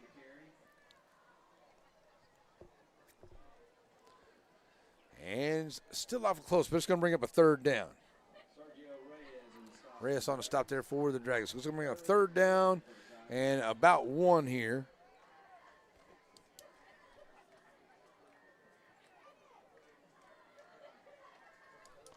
So 3rd and 1 here for the Tigers. Childress handing out to Wells. Wells going to bounce it to the right side. And nice job there by Ronnie Williams.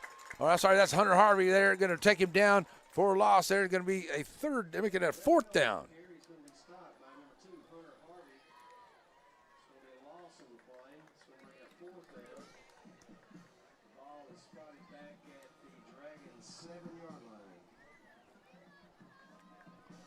So all the way back to the 7-yard line. That's a loss of 6 yards onto the play.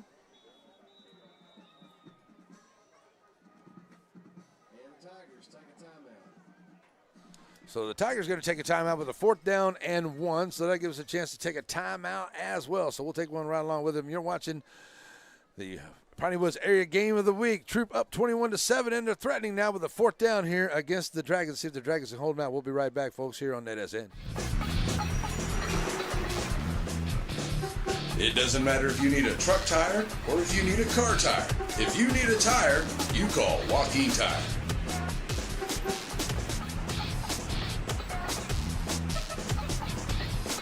Joaquin Tire Shop provides new and used tires, along with oil changes and 24-hour road service. Stop and see them on Highway 7 in Joaquin.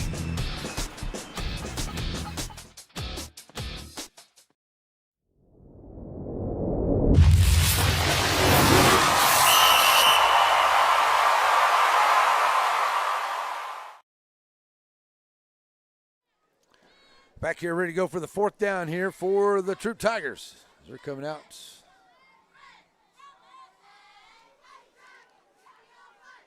Childress brings them out. 4th down and goal from the 7-yard line.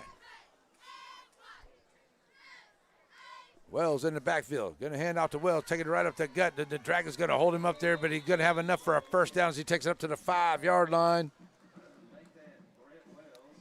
So Wells takes it up there. And that should be enough for a 1st down at the 5-yard line.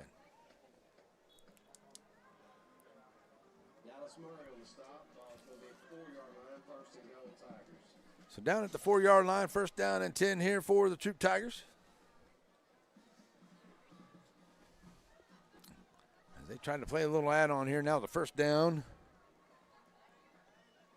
and goal.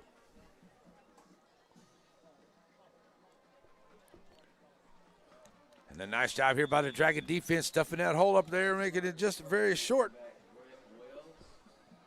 Not getting anything there. Might have got a yard. Oh.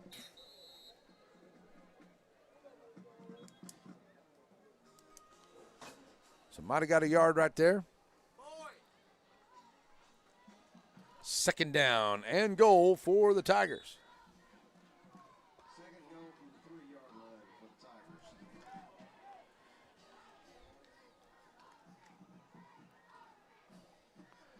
Zoom in a little bit.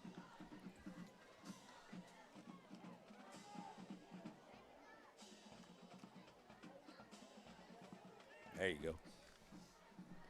So Childress brings him in. Wells behind him there. 2nd down and goal at the 4. Childress being chased out of the backfield. Now he's being flushed. And the Drags right there. We got a penalty flag coming in.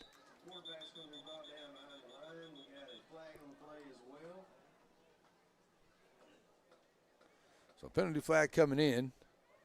See what that's about. Bring up a 3rd down, maybe a 2nd down. See that? It looks like it might have been in the area of a holding, not for sure.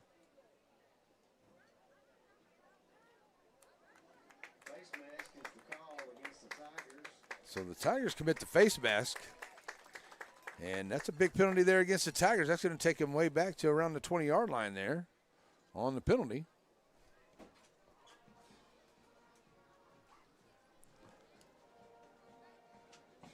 So another big penalty here against the Tigers, going to take them all the way back to about to the 20-yard line here. All the way out to the 19. Another 15-yard penalty. That's the second 15-yard penalty that the Tigers have had against them here tonight.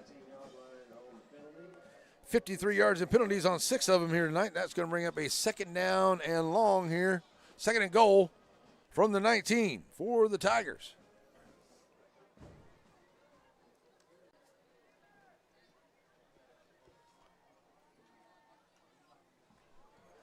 So Childress going to look to throw back. He's going to find a step screen. He's got Brant Wells out there. All kinds of room out there.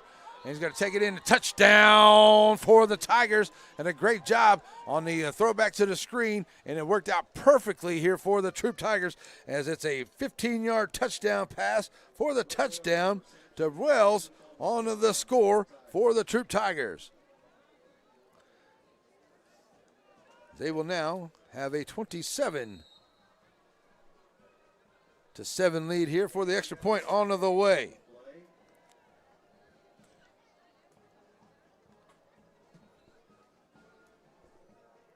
Second touchdown pass of the night by Childress. A couple touchdown runs. Oh, that's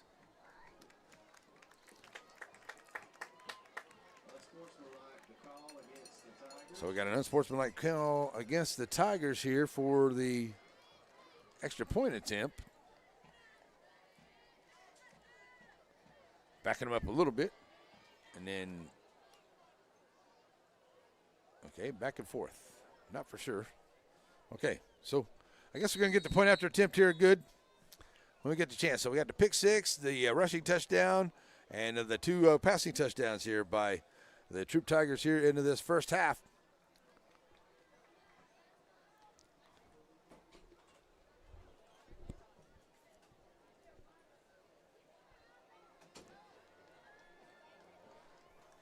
So check in with the clock. I think we had the clock rolling. I got down to pretty close to what the clock is here for the game clock. So anyway.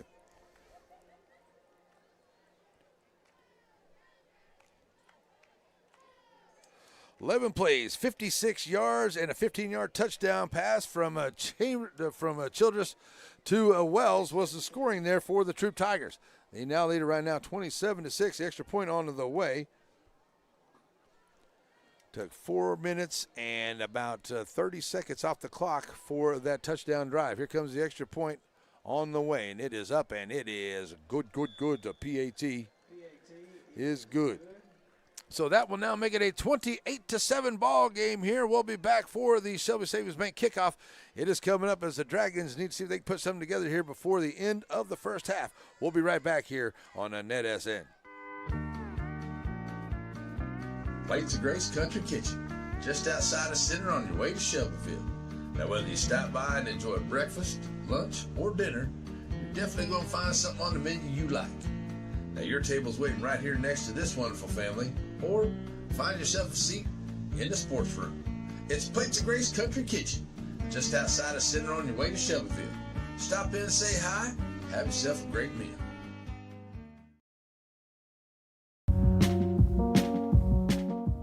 At Aurora Concepts, we offer full-service primary care. And we provide physicals for student athletes for every sport. Aurora Concepts, let us take care of you. And back here as it is now a 28-7 ball game with now they made the clock back up to about a minute on what I have there, folks. So they changed that out there. So we'll let that minute run out before we start ours. Otherwise, the money gets kind of weird. All right, so it is a 28-7 ball game. 28-6 ball game, I'm sorry.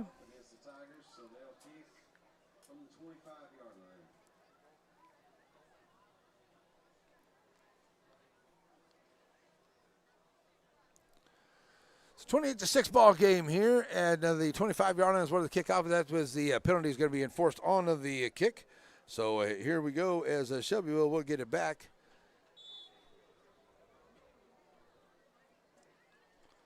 on the kick here, on the way. I can't do that anyway.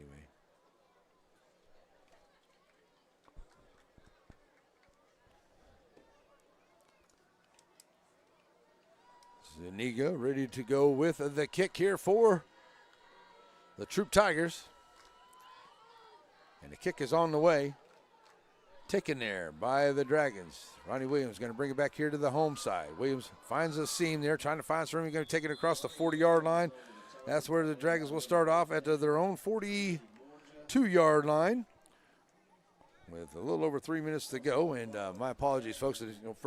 First couple of games, you try to remember everything, but we have our red zone sponsor, Sandy Cox State Farm Insurance and Center. So I forgot about that, Miss Cox, Miss Sandy Cox. I'm sorry. I remember that here. I got it written down. So anytime one of the teams getting red zone, it is the Sandy Cox State Farm red zone here in the Piney Woods games all season long. Gavin McDonald brings them to the line, ready to go here. Got to get some Dragons, got to get this offense moving. Now trailing at 28-6 as we are ready to go here for a first down and 10 for the Dragons. High snap from Stovall. Oh, and it gets picked back up, and it's going to be, is it turned over? And it is turned over. It looks like the Tigers are able to jump on it as McDonald went over his head there, and he tried to lay back down on it, but it's a turnover. And the Dragons have committed their second turnover of the ball game here. It's a fumble. So it will be Troup getting the ball back in excellent field position to play a little add-on here at the 33-yard line. So the second turnover for the Dragons here.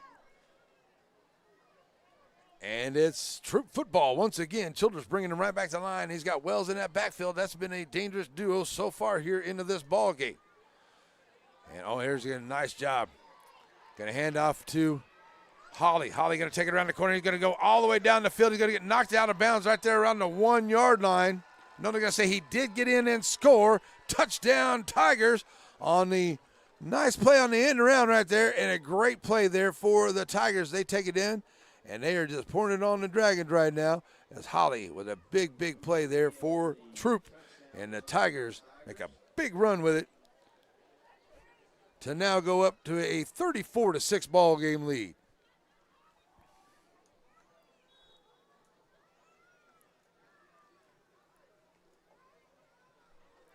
So the Dragons now ready to go here for the extra point. The Tigers ready to go here for the extra point.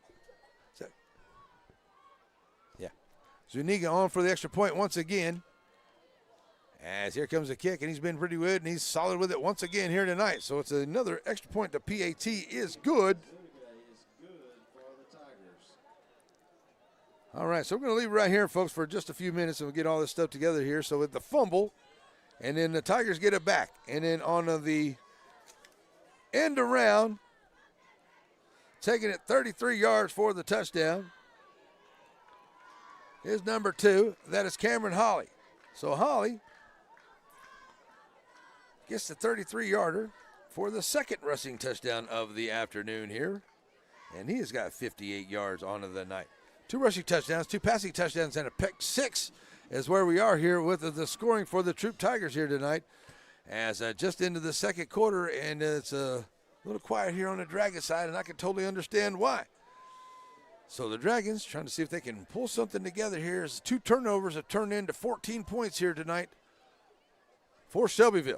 And the opening play was a 69-yard pass play from Childress to Chambers to start off for the Troup Tigers. So that's why the scoring is the way it is.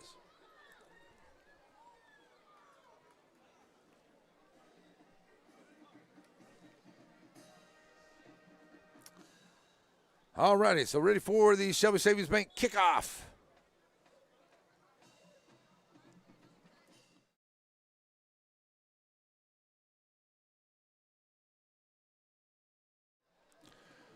Zuniga ready to kick it off here for the Troup Tigers once again.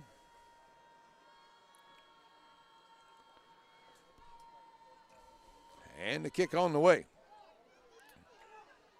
Taken there this time by Hunter Harvey. And this time he's going to go to the far side.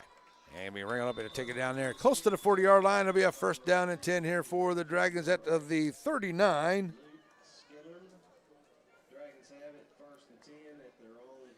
39-yard line. 2:47 left to go here. I'm just waiting for that to, they added a minute to the clock a while ago, folks, so that's why it kind of looks the way it does right now, so forgive me. But here we go. It's a first down and 10 here for the Dragons. They have it on their own 39-yard line. Sorry.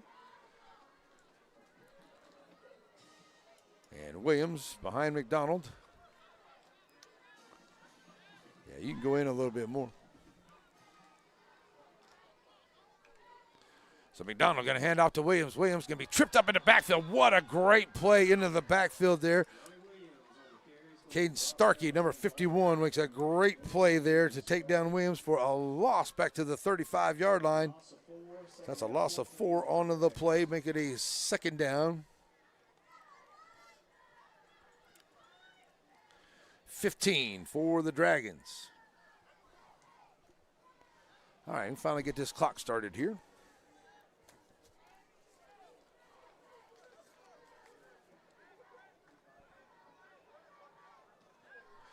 So here we go, McDonald once again with Williams in the backfield. Gonna look to pass, gotta get this quick screen out there, trying to find his receiver, and it's an incomplete pass. Try to get it to Harvey out there, but it's an incomplete pass. So that's gonna bring up a second down and 15 now for Shelbyville. And looks like we got a timeout onto the field here.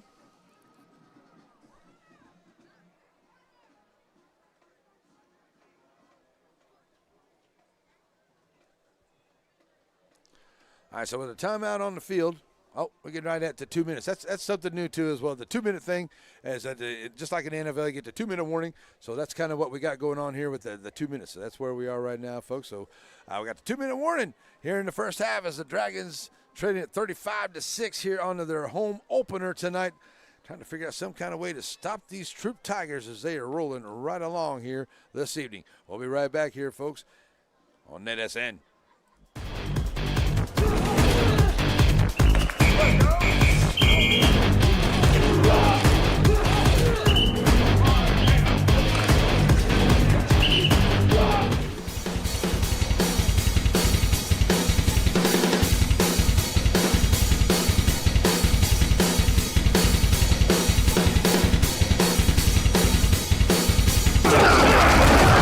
Let's play some ball. All right, 2-minute warning over. Here comes McDonald back to the field. Bring Harvey in motion. Going to hand off to Williams. Williams trying to follow Lee around here to the right side. Gets some room there across the 35-yard line. Gets a little bit of that yards they lost back there. Still going to bring up a third down.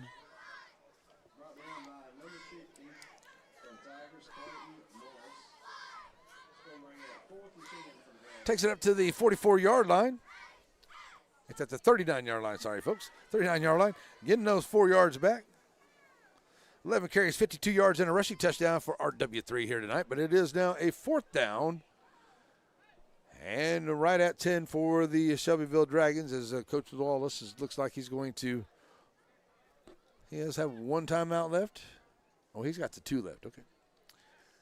I had him for 1 left out there. So Coach Wallace is going to call a timeout, and he will. So we got a timeout onto the field. So we'll definitely take one with him. We'll be right back here on a NETSN. All right, here, folks, back for the 4th down play. Going to bring Dallas Murray out for the kick. And the Dragons going to kick it away here. Coming up at halftime, we got a great halftime interview, and it is with our Shelbyville Lady Dragon volleyball coach, Coach Troup, as the Lady Dragons are in the Beckville tournament. I believe that's this weekend going on. Murray with a good kick, and it stays in bounds. Bounces, rolls right out of bounds there at about the 20-yard line. But a flag on the play come down here as we got a little talking back and forth there at about the 35-yard line. But it looks like everybody's going to be, the cooler heads will be warned and offsetting penalties.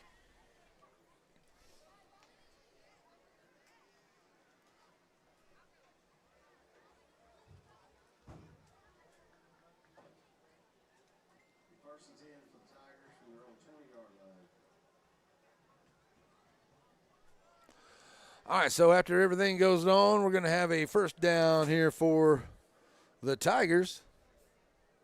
Let's go right here. Troup will get it back here. And a first down and 10 from their own 20-yard line with just over a minute to go here. The Tigers, first and 10. Childress brings him to the line. Low snap. Going to fake the handoff to Wells. Going to throw it up here. Got a man going across. And, just out of the reach of the intended receiver.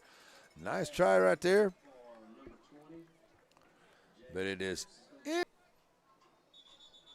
We're going to get a stop here before that one gets underway.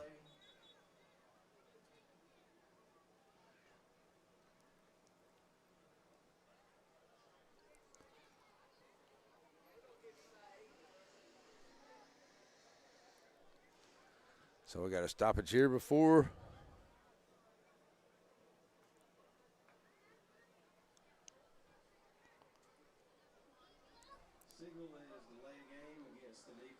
So it's going to be a delay game against the defense here. So, okay, that's going to be a penalty against the Dragons.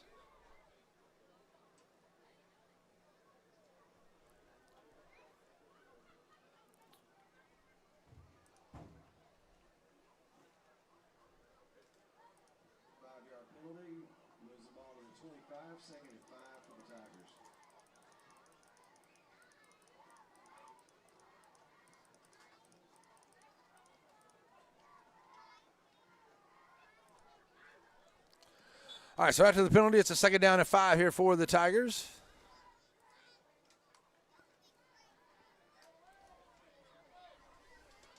And there's a big run here for the Tigers. Once again, still on his feet. Down the sideline over there, and the Dragons finally catch up to him and knock him down for another big run here by Holly. And Holly's going to take it down for a big, big run for the Tigers.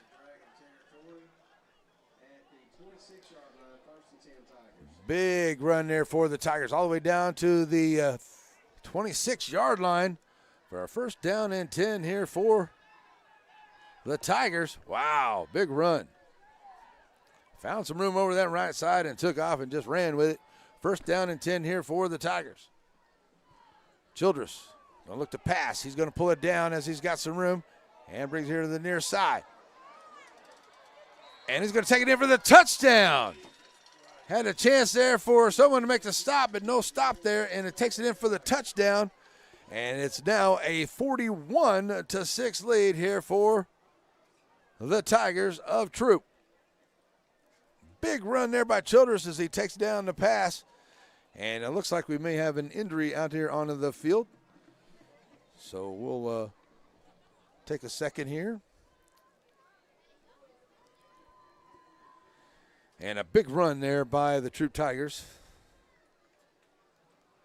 As that's going to be another touchdown here, but that's going to make it a 41-6 lead. But we have an injury timeout here, and I'm sorry, folks. I'm jumping on here, and I'm seeing some things here about that we were a little choppy. And I did not know that, folks. My apologies, but I've gone on here, and we'll see if we can do a little bit better with that. My apologies to you. But we have good things going on, so I didn't know. I don't know what that would be because all the readings are good, so my apologies. But we'll see if we can get that fixed here as we go through the rest of this one. But we have an injury timeout right now, and we'll be right back here, second quarter injury timeout here on the NETSN. Over the years, most of us have collected a lot of stuff, but where is all that stuff? Down home. So when it starts piling up, you go with down home storage. Climate-controlled place for your down home stuff.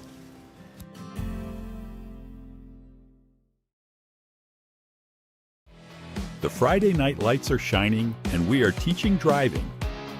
CDL Training Academy is your resource to a better career. Come and get trained and get tested right here in Henderson, Texas. CDL Training Academy. Visit our Henderson, Texas office or online at cdllearn.com.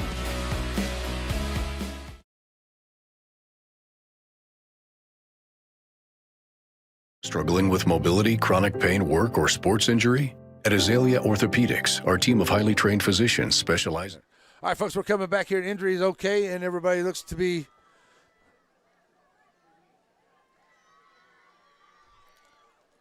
okay here, and they Zuniga is going to come in. He's going to make the extra point, and it is going to be good. So it will now be a 42-6 ball game here. And we've got a timeout onto the field here after the big touchdown run there by the quarterback Childress. So we'll take another break. We'll be right back here on a NETSN. Nobody wants to be sick, but at least at Aurora Concepts, being sick is easy. From their spacious waiting room to their experienced and friendly staff, they care about you. They listen to you. They're here for you. From start to finish, that's the experience at Aurora.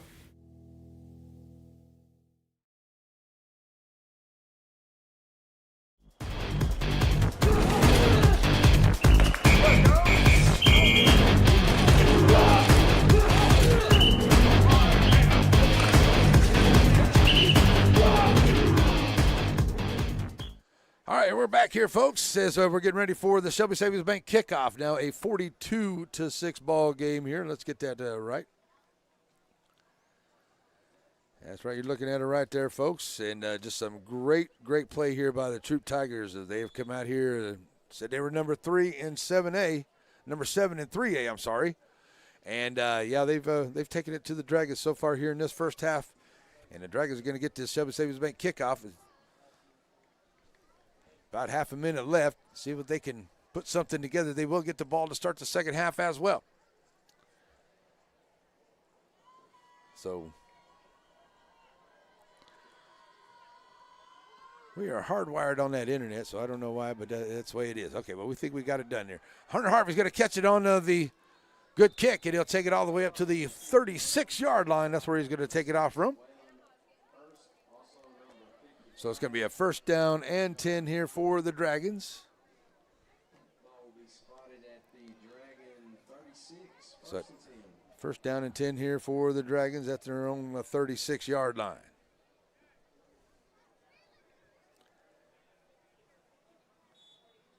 The Dragons are ready just to get out of this quarter here, get together and have a little conversation here as we get ready to go for the second half. Coming up, we've got a great halftime on the way. We'll have the bands for you. We'll have a great interview with Coach Troup of the Lady Dragons of Shelbyville and the volleyball squad. And there's a sack by the Troup Tigers. That's number 45. He's been back there taking care of business. And I'll tell you what, that's just Tanner Wilson. And I watched this group in a scrimmage against Alto and Brook Hill. Brook Hill's got some good, solid guys up there. So does Shelbyville. But I'll tell you what, they're doing an excellent job here this evening. And I don't think they're going to get that off. And that's going to be the end of the quarter there. So the end of the first half, that's going to do it there for this one here tonight. All right, in that first half, I should say. So the Dragons going to go into the halftime here and see if they can figure out how to put something together and make a few stops here, because they're going to have to get quite a few stops. They're definitely going to have to come out here with a charge at the first half, at the start of the second half, and see if they can take care of business. Right now they're trailing at 42-6 at halftime. All right, so we're going to wait till they get all this stuff taken care of. We're going to take a break. We got a Farmers State Bank halftime. It is on the way. We got a great interview with Coach Rupp, and we're going to have the bands out there performing for you as well. We'll give you some of the stats, which is right now a lot of Troup Tiger stuff going on right now, as they've got a big lead here. They've done an excellent job here. All facets of the game has worked out for them. They had a good job there on special teams, defense, offense, and it looks really good here for the Troup Tigers tonight here as they lead it at halftime. So Coach Wells got to definitely be happy, and his running back out there has done a great job tonight as well here for the Troup Tigers. So the Troup Tiger band is on their way out. We're going to see if we can get a microphone hooked up, and we'll let them play for a little while. We'll have some things on the way.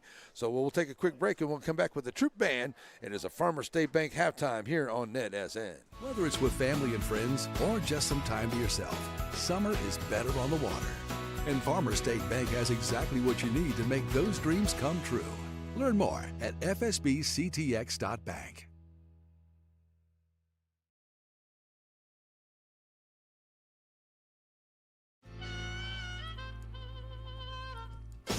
So many things get started at pizzeria. You start your party off with a pizza from the pizzeria. You get your celebration started. You get your season started. For a lot of us, our passion with pizza started at the pizzeria, a tradition since 1960s. It's the pizzeria just off the square in Center.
The Tiger Band will be performing a portion of their 2025 UIL program featuring Troup Fanfare by Tim Ray and Lieutenant Commander March by Carl King. The Troup Band is under the field direction of Head Drum Major Ren Good.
Troup Tiger Band.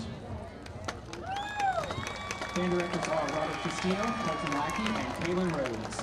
Outstanding section of the week is the percussion section. Outstanding freshman student of the week is tenor sax, Arabella Yanez. Outstanding upperclassman of the week is... Struggling with mobility, chronic pain, work, or sports injury? At Azalea Orthopedics, our team of highly trained physicians specialize in complete orthopedic care, pain management, sports medicine, physical medicine, and rehabilitation. If you've sustained a bone or joint injury, have mobility or movement problems, struggle with pain, contact Azalea Orthopedics. We're conveniently located across East Texas, serving 18 counties. When visiting your doctor, urgent care, or hospital, you have a choice. Demand Azalea. At Azalea Orthopedics, your health is our priority. Shelby Savings Bank has come a long way since it was established in 1982, and the good folks that work at Shelby Savings Bank really enjoy doing things in the community and for the community. And they would like to encourage everyone to please shop local. For all your banking needs, please visit these wonderful Shelby Savings Bank locations, with 2 locations in Center, locations in St. Augustine, Palestine, and Lindale.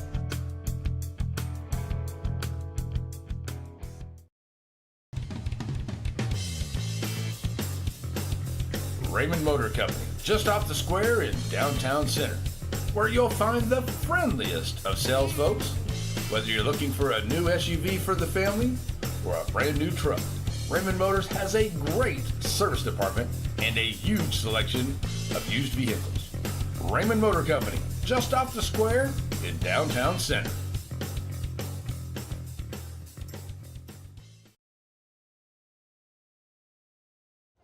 Lieutenant Riley Scholler. Sophomore, Second Lieutenant Haven Allen. Senior, Cheyenne Boleyn. Junior, Shakayla Cartwright. Sophomore, Hallie Adams. Sophomore, Kaylee Harvey. Sophomore, Reese Whiteside. And freshman, Peyton Asher. The sponsors for the Strutters are Holly Wilburn and Taylor Bragg. Dancer of the week is Haven Allen. Joining them on the field are the SHS Twirlers. They are sophomore Sierra Colbert, sophomore Abigail Denby, sophomore Kalasia Garrett, sophomore Cassidy Greer, sophomore Iriana Herrera, junior Briley Kay, freshman Izzy Page, sophomore Bailey Robbins, junior River Wilkinson, and our head twirler is junior Trinity Sims. Watch now as both perform to We Are Young.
Alrighty, folks, that is the Shelbyville Dragon Band, and we're going to switch over and get our halftime interview. It is coming up here on our Farmers State Bank halftime.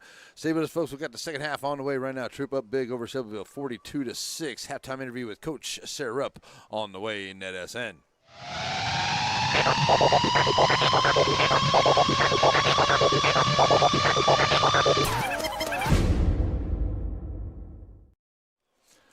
righty, we're back here with Coach Troup of the Lady Dragon volleyball team. How's it going, Coach? Good. Awesome. Good to see you. How'd practice end up today? You got to see It was for a little while. better. It was Yeah, better. yeah, It was better. better after I left. I was distracting We got to everybody. I was play. talking to everybody. That That's was what it was. fine. It was fine. All right. So, hey, last year we had a good season for the Lady Dragons, and, we're coming back this year and going to try to have an even better year this year. But I'll tell you what, we lost some young ladies that were very solid on that squad last year. So tell us a little bit about who you got this year, replacing some of those ladies. I know that we have Katie Harley back in there. I saw that we also have Corey Lawson there, too. And so I know those are two young ladies that are going to be big for you. So tell us about some of the other ladies that are out there. It looks like you had a pretty full squad. Yeah. So I think losing 5, it was tough, but that means some kids got to step up, and we've had that. We have a new move-in, Liv Nodder, who stepped up. She's only a sophomore. Mm-hmm. We started in libero, then we kind of transferred to just back row. She's been phenomenal for us. Bailey's our libero now. Mm-hmm. That's a new role for her. But then, Katie's attacking at the net. Corey, who was Defensive Player of the Year for the last 2 years, junior now. She's doing great. Jaylee, who's our setter, she stepped up. And last year we ran a 6-2, so we had 2 setters. But now we're running a 5-1. We only have 1 setter. And so she's kind of running all over the court. But she's done phenomenal for us. We just got to keep grinding and keep getting better. And we're playing a lot tough competition preseason, but I think it's only going to make us better. Well, as someone that's learning and trying to get it all, you say, 2 setters and 1 setter. So with the 5-1, so you kind of give me a little bit. That means you got that one person that you really want to set up for any one of those other 5, kind of where it was, right? Yes. So I'm getting it better. 5-1 means you got 5 hitters, 1 setter. Right, setter. Okay, there you Yep. go. And then your libero, she's mostly your defensive player. Correct. And that's what you'll see there in the different colors, jersey. folks. So that's who that person is there. So that's awesome. So, and also, I know that, you lost your sister. We talked a little bit about that. She went to be a coach somewhere else, so you got to be proud of her. But, now, coming in here, but, kind of a lot on your own plate now, don't you? Yeah, I'm trying to figure it out again for myself. And I relied on her a lot last year.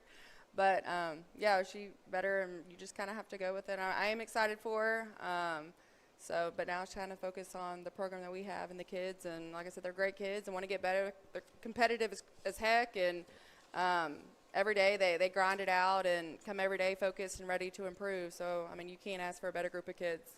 Right, yeah, I was out there at practice today, and I've been wanting to get out there and chat with the girls a little bit here and there and get a feel for things out. And it looks like they were having fun and ready to go. They were loose, and that's kind of what you want, But they were also doing what needed to be done. They were taking their things that they were supposed to do. They were getting a running in, which nobody ever likes, but they were definitely getting that in today. I think. Yeah. This group is definitely. I've had to relax a little too. They're not as intense, and that's how they play. They play. If they get too tight, then they don't play as well. So I've had to learn to kind of adapt as a coach to what I have. Jaylee Jones is prime leader. If she's too focused, she can't relax any. So I have to tell her, take a deep breath. She's a goofy. Right. But that's how she plays well. And right. So they kind of lean on her to run the show, and she does a great job with it. So. Right, I tell you what, it looked like I said, they were having a lot of fun out there, and got a very tough the district that you're in. You got Comanille, Corrigan Camden, which is going to be very good again. There's a Groveton, Hemp Hill, St. Augustine, who now has Coach Barnes back in there as their new coach. So this is a tough district. You guys, this is almost like the football district here for the guys' side, because that's how tough it is.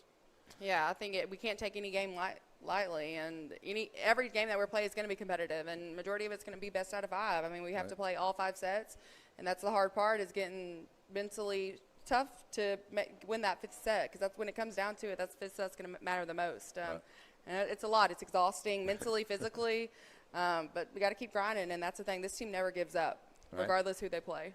Well, I know you guys have been going already a little bit so far, so kind of tell me how the season's gone so far and how the girls have kind of worked into the schedule of being ready to play every day. Yeah, I think we've changed our rotation probably 3 or 4 times. So that's the biggest thing, is figuring out a rotation that works best for us.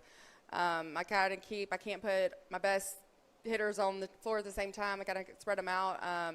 But just figuring out what works best for us. And that's been the hardest thing. But every kid has been a team player. They've figured out what they need to do to help the team. And like I said, that's a coach's dream, just to make it about the team. And these kids understand what it takes and what to do to get there. Well, that's what I was going to ask you, too, because when I was there at practice, I was watching how you were rotating. You had different servers, and you were doing different. Is this the best way for you to find out who's best at certain spots on the team for you? I mean, to find out who's good where and who works together with. Yes. I mean, you're actually doing it on both sides, so you're kind of watching both sides of it. So it can be, but I mean, I can see what you might be doing there. Yeah, I got to figure out who plays best by who. Who talks the most in this situation. Some of them, I have some sophomores. Heidi Sets is a sophomore. Sierra, sophomore. So figure out they're still a little intimidated, and who's going to bring them out of their shell and help them talk and be encouraged. But the biggest thing is being confident. So, yeah, figuring out that's the thing about volleyball. You never know who's going to play best by who. Right. So rotation-wise, figuring out. But, yeah, I got to figure it out at practice because we play Beckville. And let me tell you, they're good. Yeah, I've been keeping up with some of those Beckville Lady Wildcats, and they've been taking care of business here along the way so far. That is for sure. But, and I love to watch you coach, too, because you get intense down there, and that's what I like. I like a good, intense coach. The girls love you. But, you're there for them. You're saying, hey, and I love how you get on them because, and I want these kids to know, hey, the coaches does that because they want you to do better. It's just not anything you're doing wrong. They want you. They know you can do it. And that's what I like to see about you, too, because I know you get there, and I know that's what you want for them because you've been there. I've seen some of the places that, because I've seen some of the videos and things out there, but I've seen some of the great things you've been doing as a college athlete and some of the things coming up. So, you know what it's all about. You know what it takes to get there. So that's what you want for these girls. Yeah, I'm intense, but they love it. You know, if I'm an off day or if I try to relax, they don't. Like, Coach Troup, get on us, push us. And that's something, too, as a coach, that's a dream. They let me be me as a coach, and they want the push. They want the encouragement. They want to be coached. Because at the end of the day, they know I love them. Right. And I'm only doing it to make them better, but this is setting them for life, too. I mean, there's going to be people in your corner and there's people pushing you. So it's something, too. It's more than just the game of volleyball. It's something that I'll always support them in what they do. And if they learn a little lesson, and then that's a plus. But the biggest thing is I'm trying to prepare them for real world. Right. The game's going to come to an end, so you got to learn to be successful. Yeah, outside that game, it's a little rough sometimes. Yes, welcome to life. It's it. Figure it out. It's it. Well, I tell you what, Coach, it's exciting. I'm looking forward to having my second season here with you guys, and it's going to be every Tuesday night, and we're going to start off on the 2nd. Gary at Shelbyville. Tell me a little bit about Gary and the Lady Bobcats. They were pretty good last year, but I think they lost a couple things too. Yeah, they had some height. This year their height's not as there, but their setter's still there. Their back row defense is pretty good. That coach has been there for 2 years, so I think she's done a great job with that program. We just got to come ready to play competitive. That's the thing. Gary never gives up either, so got to play. They're a good squad, that's for sure. So basically what we do, folks, we cover Shelbyville, Center, Timpson, and St. Augustine. So I've got everybody pretty much 2 times all the way through. See, I think I got Shelbyville the 3rd time against Comeauxville. They're Comeauxville at the very end. But Gary at Shelbyville, then the next Tuesday, St. Augustine at Center, Center at Timpson, Elysia Fields, Timpson, Hudson Center, and then last couple here we give back to Shelbyville, St. Augustine, and Comeauxville. Should be some very intense ones there towards the end of the season. And if we get the chance to move around the playoffs, all that, it can always change. It can always change. All right. Well, Coach, thanks for so much for coming down here and joining us. You're welcome anytime we do the show. We'll be coming back here a few times throughout the year. Keep us updated on the gals. And let's start off here as we get ready. District hasn't started, another week or two? 2 weeks. 2 weeks. And once we get into that, it's going to be really intense. Yeah. Awesome. Thanks to you. All righty. All right, Coach, we're up with the St. Augustine. with the Shelbyville. I almost messed that up. My bad. It's red. My bad. The Shelbyville Lady Dragons ready to go for the season. What's Friday night? Where y'all going to be? Friday we'll be in Beckville tournament. Thursday, Friday, Saturday, Beckville tournament. Okay, so nothing tomorrow. Tuesday we have play Timpson. Play Timpson tomorrow. Okay, play Timpson tomorrow, and then the Beckville tournament coming up. Oh, that could be Beckville and Shelbyville at the end of that one, huh? We'll see. You may want to go check out that tournament. It's going to be really good. All right, Coach, thanks a lot so much for being here. Good luck to you and the gals, and I'm sure we'll talk to you soon. Awesome. Thank you. All righty, we'll be right back, folks, here on the NETSN. Behold the chicken fried steak sandwich. This particular chicken fried steak sandwich can only be found at Diamond Big Cafe in Center, Texas. And it pairs very well with seasoned fries and sweet tea. And if you're lucky, there'll be some of that Nana's banana pudding to go along with it. Get by Diamond Big Cafe in Center and see the wonderful folks and all the wonderful menu items for breakfast, lunch, and dinner. Wright Chrysler Dodge Jeep in Center proudly supports all the students and schools of the Piney Woods. Stop by the lot and feel free to check out all the wonderful vehicles we have to offer, no matter what adventure you're planning on taking. We have a wide selection of used vehicles and a service department that can service your vehicle. Get all the info you need about your next vehicle online. That way you're prepared for your cardio when you hit the lot. Wright Chrysler Dodge Jeep in Center.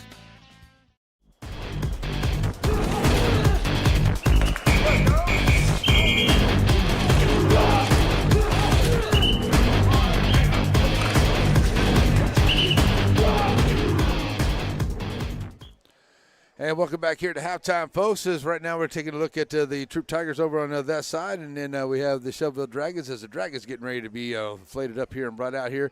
Big first half here for the Troup Tigers. I tell you what, it hasn't been much gone wrong for the Troup Tigers. They did have a turnover in there that needed a couple of passes, but he's also been under some duress out there. Ronnie Williams has run the ball well. Hunter Harvey's run the ball well. So we're going to see if they can, Dragons can adjust something out there. I think what they really need to do here in the second half is really, when they have the ball, slow it down, make Troup play your game, and get your first downs, grind out those first downs. Let's work the clock, see if you can get as many touchdowns as you can get, put as many points on the board as you can get, and see if your defense can keep the Troup Tigers in check. And they haven't been able to do that very well here tonight because of big runs and some big pass plays. And tell you what, the Troup Tigers are rocking and rolling here in Shelbyville this evening. They lead at 42-6 as the Shelbyville Dragons get ready to come out of the tunnel. We're going to take another quick break, and we'll be right back here on the Farmers State Bank halftime show. Whether it's with family and friends or just some time to yourself, summer is better on the water. And Farmers State Bank has exactly what you need to make those dreams come true. Learn more at fsbctx.bank.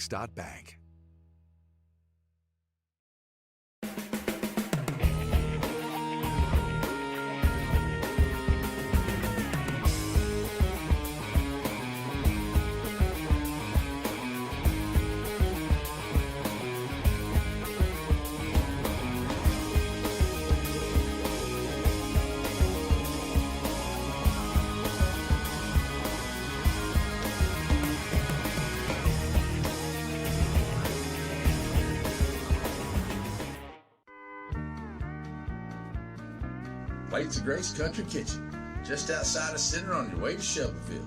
Now, whether you stop by and enjoy breakfast, lunch, or dinner, you're definitely going to find something on the menu you like. Now, your table's waiting right here next to this wonderful family, or find yourself a seat in the sports room. It's Plates of Grace Country Kitchen, just outside of Center on your way to Shelbyville. Stop in and say hi, have yourself a great meal. Nobody wants to be sick, but at least at Aurora Concepts, being sick is easy. From their spacious waiting room to their experienced and friendly staff, they care about you, they listen to you, they're here for you. From start to finish, that's the experience at Aurora.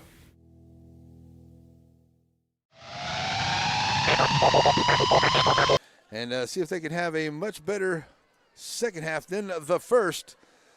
As the Dragons, as I said, will get the ball to start the second. I got them on the right side here. And Gavin McDonald, 5 of 9 for 47 yards onto the night and 1 interception. Ronnie Williams, 11 rushes for 52 yards. Let's see, Obregon's got 1 for 9 yards out there. Hunter Harvey's run the ball a couple times. He's also got a couple of catches out there as well. And so does Bryant Scarborough. Scarborough had another great pass that he just wasn't able to ring in, and a good defensive play there by the Troup Tigers to knock that one away. But, boy, I tell you what, it was a great play there, and that could have been big yardage there for the Dragons. So back deep, Ronnie Williams and Hunter Harvey. That one's going to go to RW3 there at about to the 20-yard line. Going to be bringing on some momentum, and he's going to be tackled there at about to the 34-yard line there. Job there by number 18, Billy Borja, on the stop there for the Tigers of Troup.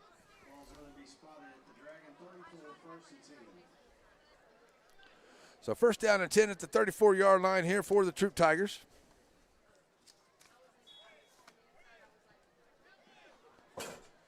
As they bring them to the line, or for the Shelbyville Dragons, sorry. Gavin McDonald bringing them to the line here, ready to go. McDonald going to hand off, going to find Williams. Williams going to bounce it out here to the outside, finding some room there, going to take on the defender, and he'll be taken down there at about the 41-yard line. And he'll pick up about 6 onto the play.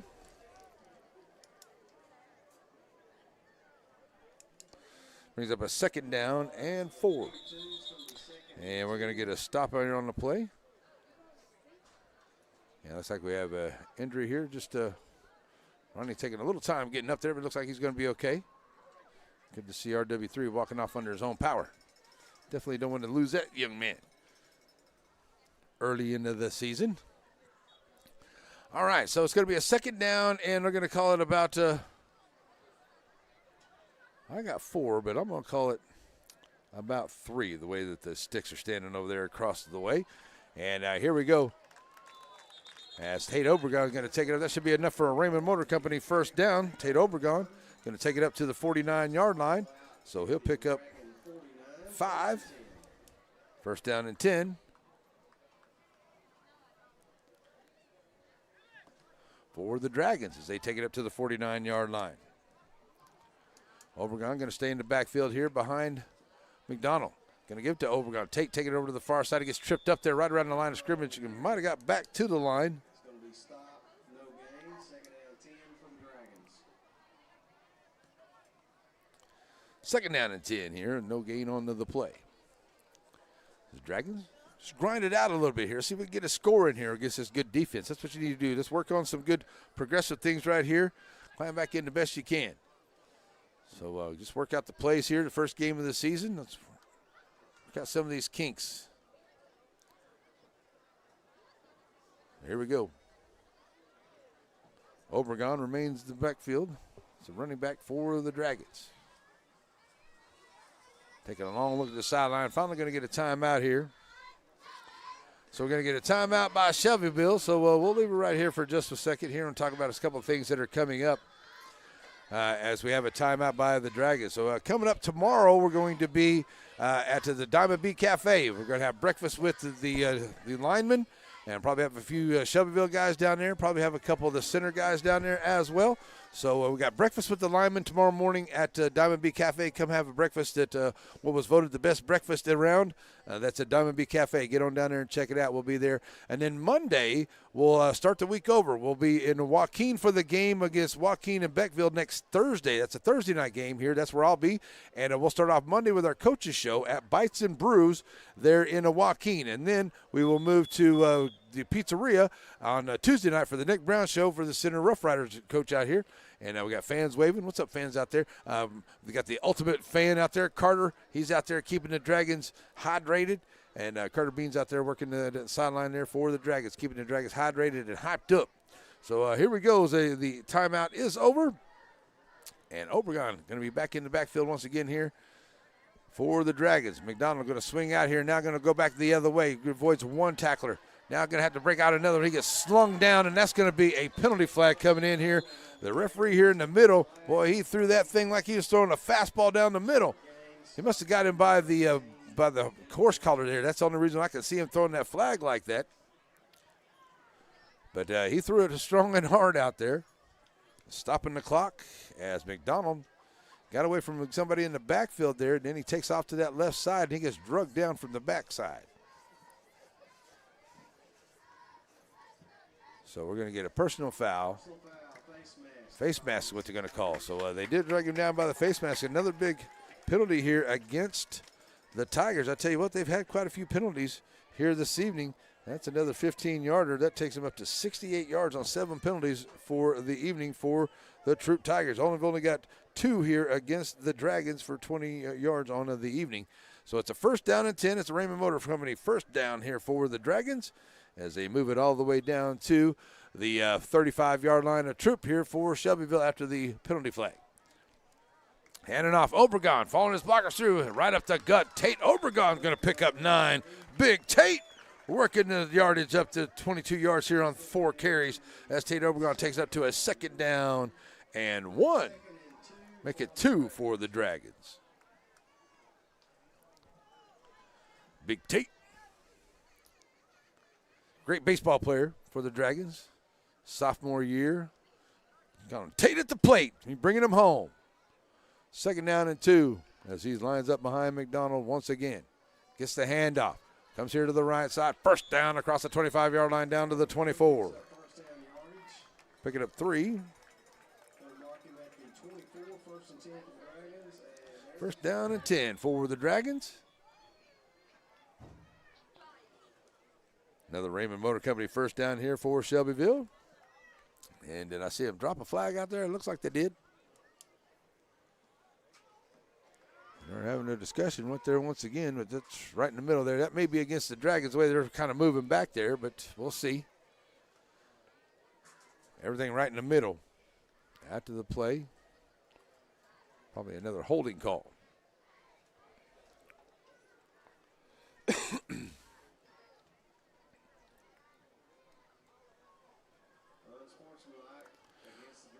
That's going to be an unsportsmanlike call against the Dragons. A big penalty they definitely didn't need right there after they're driving. And now a 15-yarder going to take them on a big loss.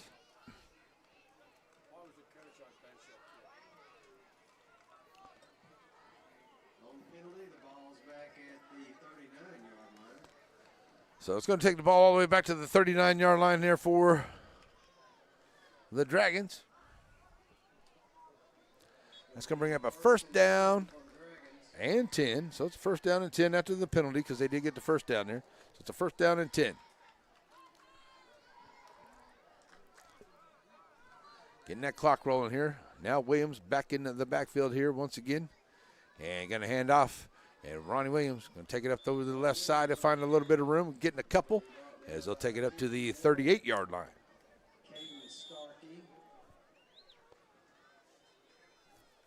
And R.W. Williams, RW3 coming out of there a little gimpy once again. As he a little tender there on that right ankle, or make that left ankle. So hopefully he's going to be all right. So Tate Obregon back in there as we get under that clock rolling there. Second down and 10 for the Dragons. Obregon right back in here. Second down and we'll call it 8. Handing off to Obregon. He takes it straight ahead, and he'll have enough for another Raymond Motor Company first down as he gets it down to the 27-yard line. Holly with another good stop there for the Tigers.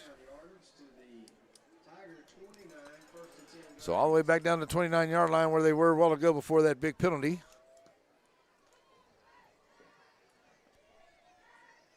A couple mounting injuries here for the Dragons on opening night. Hopefully everybody's going to be okay, but hopefully just bumps and bruises on the first game of the year. All right, so Obregon going to stand right in behind McDonald once again as he loads them up to the right side. Going to roll out here too. And it's incomplete. I guess I don't quite get that. They said it was complete, and then they said it was incomplete. So it's an incomplete pass. So that's going to bring up a. So that brings up a second and 10. Okay. Second and 10, an incomplete pass. Looks like it was pretty good to me. Maybe it was just a little low there after the tackle. Going to hand off to Obregon once again. He's going to come over here to the right side. Following Lee. And Jones over here. Second down and 5. Wells there on the stop there for the Dragons. Make it a third down and 5. All the way up to the 25-yard line.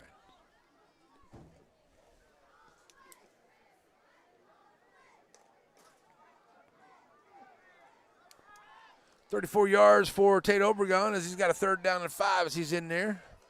Running the ball now. And here comes Tate once again. Going to hand off. Come around here to the near side. Trying to turn that corner. Going to run into a couple of Tigers. Going to get another penalty flag coming in from the middle. As the Tigers trying to rip the ball out there. Good job by the Tigers. They get him to go out of bounds. And flags all over the place out there.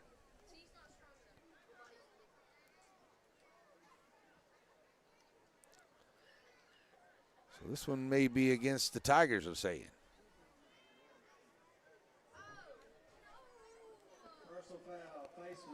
Face mask against the Tigers.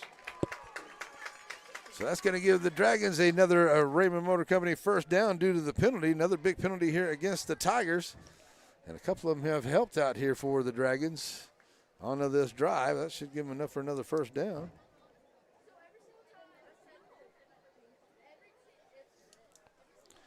And they're going to mark it off, and the Dragons are going to go all the way down to about the 10-yard line here for it after the penalty.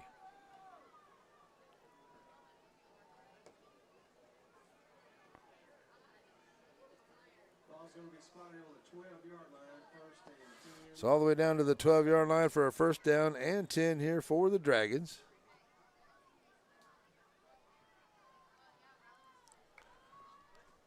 And here we go.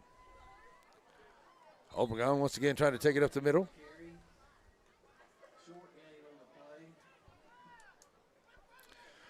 2nd down and 8. It's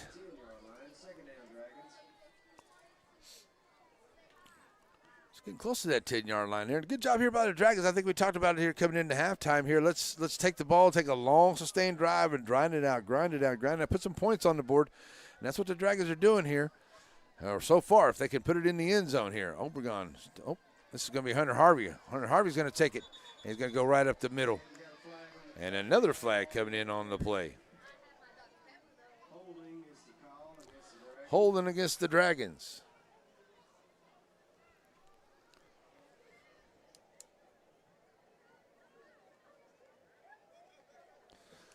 So the Dragons get down to a 2nd down and 8 at about to the 12-yard line. Now we'll take it down to a 2nd down, and we'll call it 18, it looks like.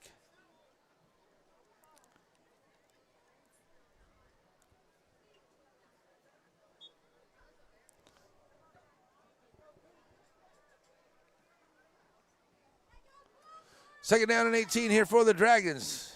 So they can pull something together here. They've gone forward here a couple steps and taking a big step back a couple times here. And going to leave Hunter Harvey in the backfield as the running back. Harvey. Going to get him open on that far side. A little pitch and catch here. Can Harvey run up? Nice job there for the Dragons, and it is touchdown.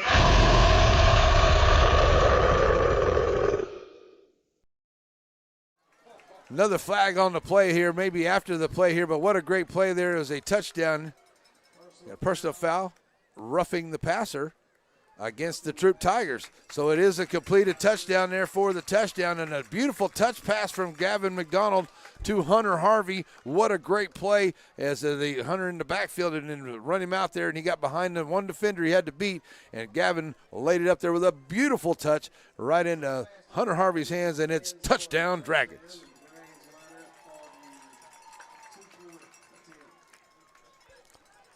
So the 2-point conversion now coming for the Dragons here. See if they can put it in.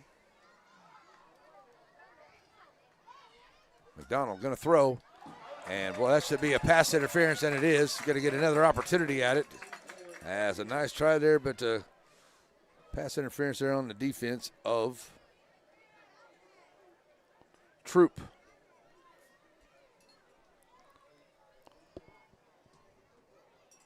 So it's going to get another play at it here, are the Dragons, as the Dragons have put it in the end zone here.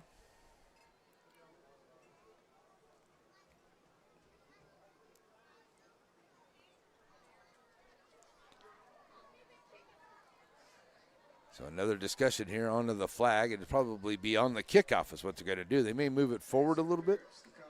Pass interference, so I mean, it can move it ahead maybe of another yard there from the 2 to the 1. Cut it in half and give the Dragons another opportunity here to get the 2-point conversion. Harvey in the backfield to the left side of McDonald. And another whistle.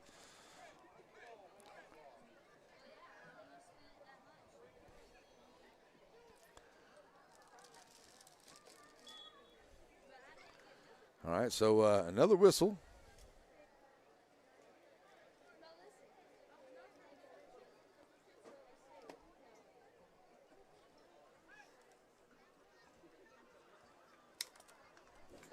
So now we're going to get it another shot here. Maybe the third time's a charm here. I'm not for sure, folks, but we're going to see what we can get done.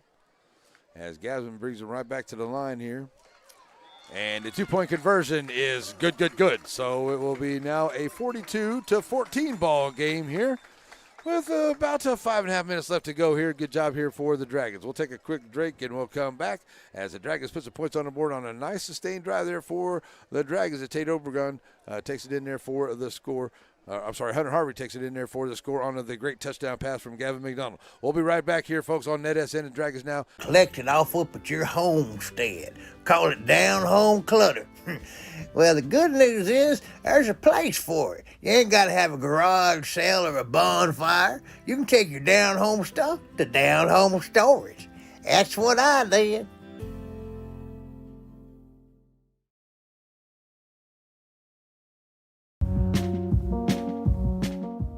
At Aurora Concepts, we offer full-service primary care. and we provide physicals for student athletes for every sport. Aurora Concepts. Let us take care of you.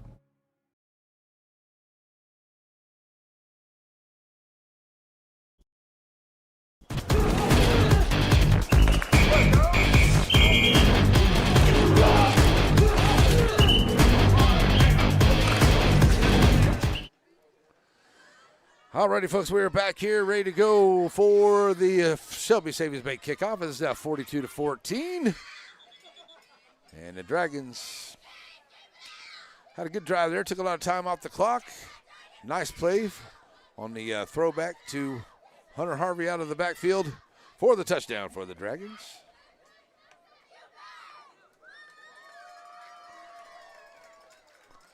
So now we're ready for the kick. I don't know, I think we're going to see maybe a onside kick of some sort here, maybe. We shall see, as Vasquez is coming out here to do the kicking now for the Dragons. He's kind of set up here on the near hash mark. See what they decide to do, as they're going to have Holly back there deep.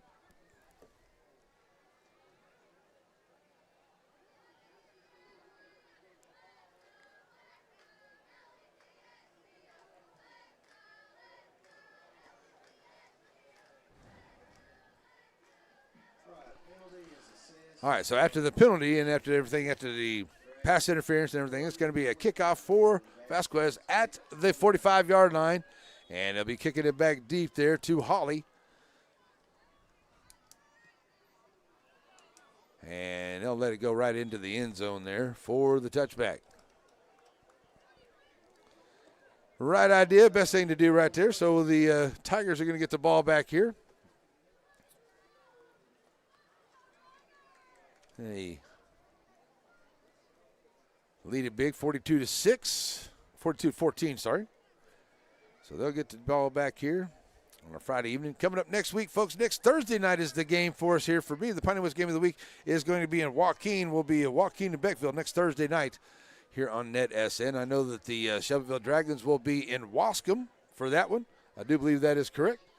So that'll be on Friday evening next week. So here come the Dragons as the Tigers come back out here. Childress still in here, going to look to pass. Got a man downfield, incomplete pass. Nice try, there's a nice play. But it's incomplete. Second down and 10 here for the Tigers. After the incomplete pass.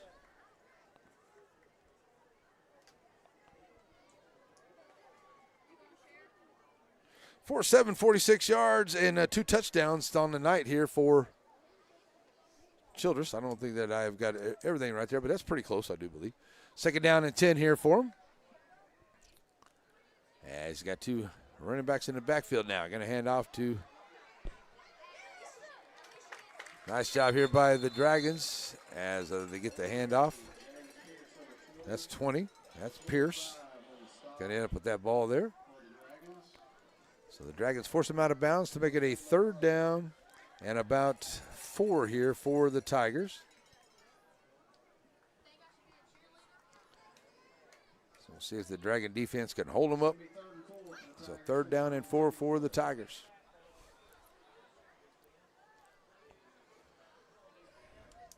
Childress right back to the line. Pierce and Wells in the backfield. Low snap, and Wells going to get the handoff, and he turns the corner.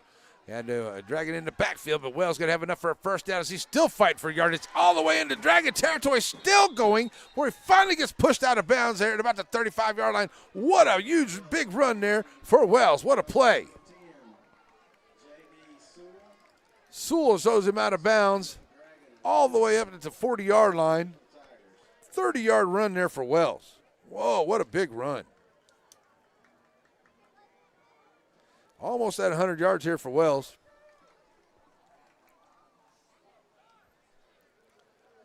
As Childress brings him right back to the line. Wells stays in the backfield. Trip receiver set here to the near side. Childress sends Wells out of the backfield. Now, going to get chased out of the backfield himself. Cason almost runs him down right there. And finally going to be wrangled up there at about the 35-yard line for the Dragons. Childress making a good little run there. Going to make it now a 2nd down and 4.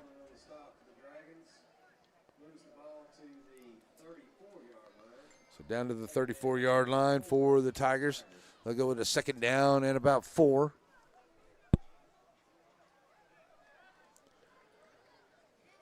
Childress, Wells, and Pierce in the backfield. Pistol formation. Rolling out now. Wells going to look to pass. Going to find his man out there. That is Pierce. He's got him. And I got a penalty flag coming in there, but a good job of tackling there by the Dragon defense. But a penalty flag comes in right there after the pass was made. So I'm not for sure if maybe there was a blocking foul in there somewhere. But a penalty flag nonetheless. But a penalty flag sitting there at about the 35-yard line.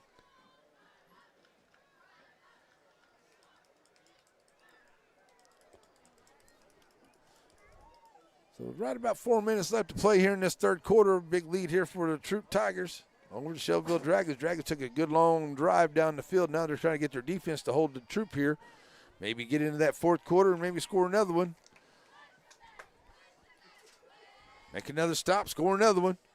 Got a long way to go here, but the Dragons going to keep fighting all the way to the end, and the Tigers not going to give up anything easy. They're still fighting. Wells out there. He was deadly stopped on a couple of times, but he just kept those legs turning, and he ended up with a big, big run a while ago of 30 yards. So now it's a 2nd down and 15 here for the Tigers as Childress brings it back up. Here's the touch pass here to Holly. Holly's going to turn the corner. He's going to find some room. He's down the side. He's at the 20, the 10, the 5. Touchdown Tigers as they have taken the end around on the touch pass, and it's a good for a 44-yard touchdown for Holly.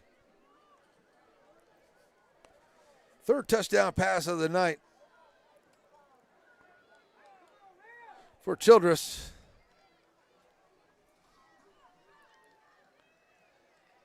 And it'll be another 6 on the board here for the Tigers.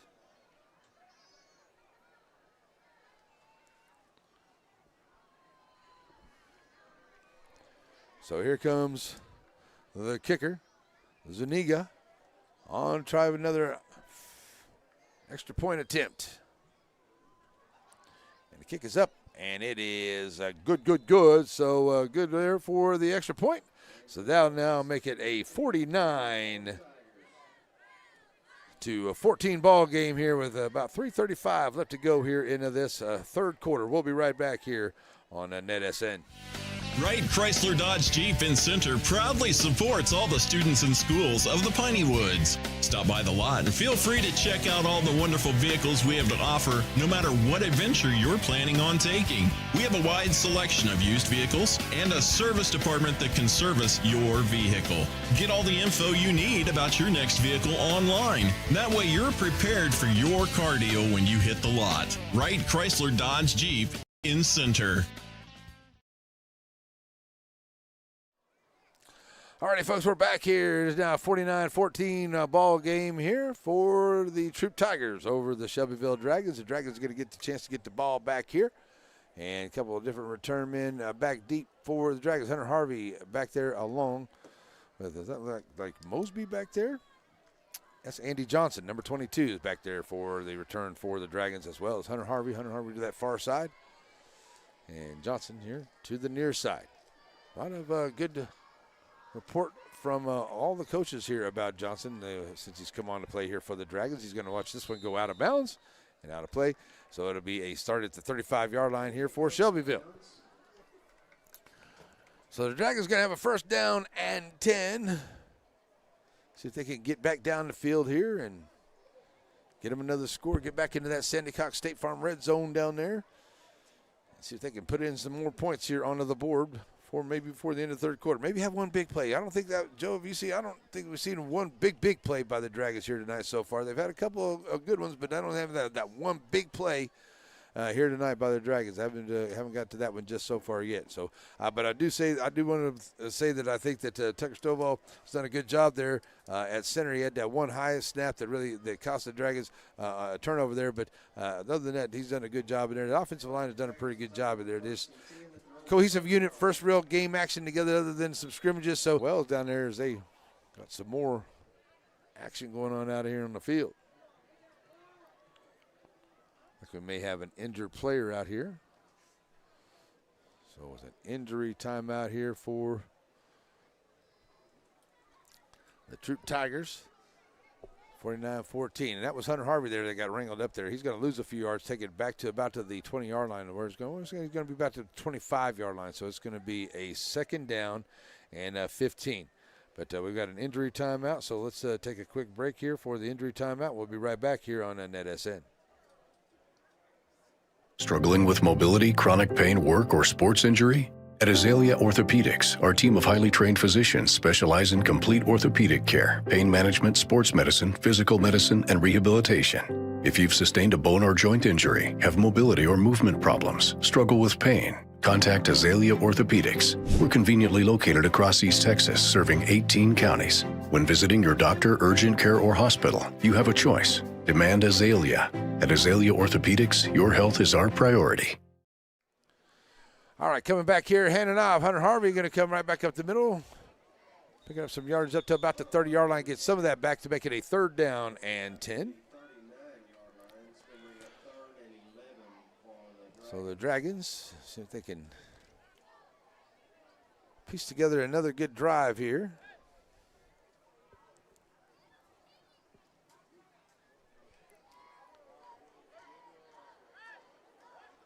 Harvey going to stay in the backfield here with McDonald as the coaches letting this clock roll here. May decide to let it roll right down here. And nope, going to be a third down. And we're going to call it about 10 here for the Dragons. Harvey. McDonald. Harvey to his left side. McDonald's going to pass it. It's going to be an incomplete pass. Bring up a fourth down.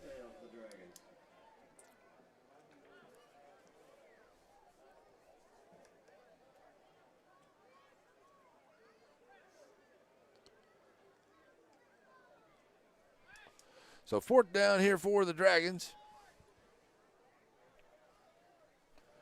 Going to be putting it away. Going to bring Donnie Murray in here for the kick. Going to send Pierce back deep here for the Troup Tigers.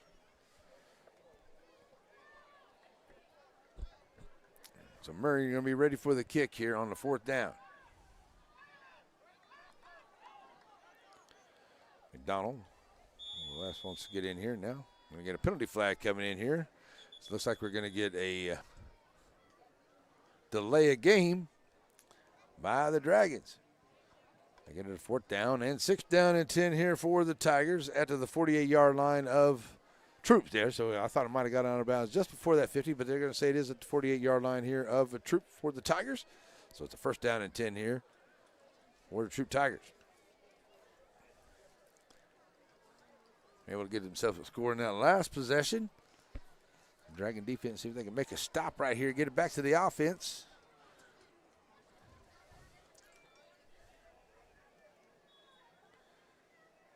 And right now, this is a crazy score. Jacksonville's up 107-31 over center. I think it's supposed to be 31-10. So there we go, maybe 17-10. I don't know. Here's the touch pass to Pierce. Pierce got to turn the corner here. He's got a good block there onto the edge. Pierce still on his edge. 1st down, still up on his feet at the 30-yard line down to the 25. Another big run here onto the touch pass to Pierce all the way down to about the 18-yard line. 1st down. That's a Raymond Motor Company 1st down. Just outside the Sandy Cox red zone there. Sandy Cox State Farm Insurance red zone just outside there.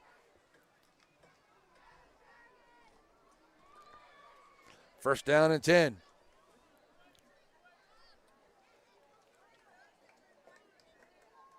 So coming to the line here, Childress brings him right back up.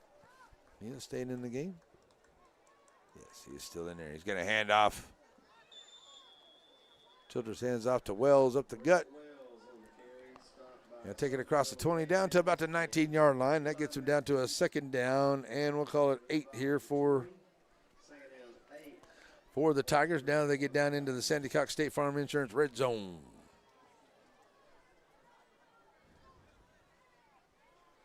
Clock rolling down. Second down and long. Troup Tigers not in any hurry here with a big lead. They can take their time. Childress and Wells back in the backfield. Both collies out here. Going to bring man in motion. Collie going to hand off to Wells on some misdirection there. A lot of movement back there. Picking up a couple there as well as they'll take it up to the 18 for a 3rd down and 7.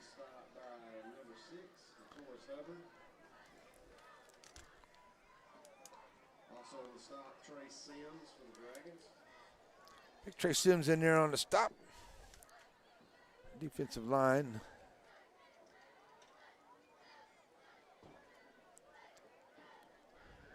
For the Dragons. All right, so here we go.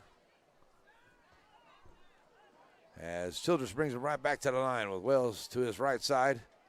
Single receiver set. Pierce here to the near side. Collie to the far side out there.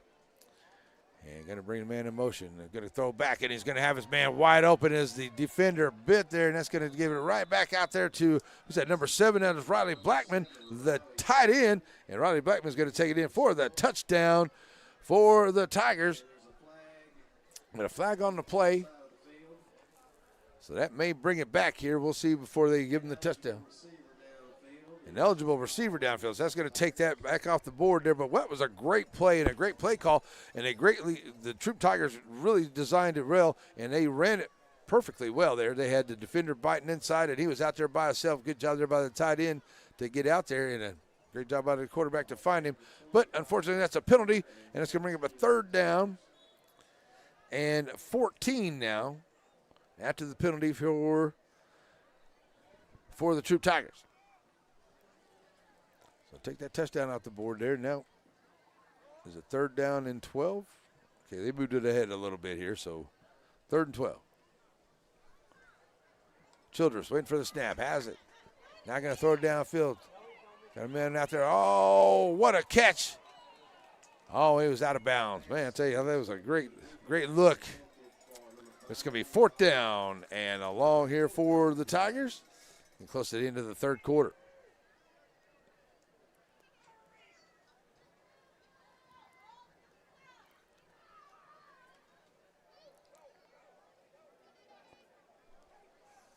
So 4th down and long here for the Troup Tigers.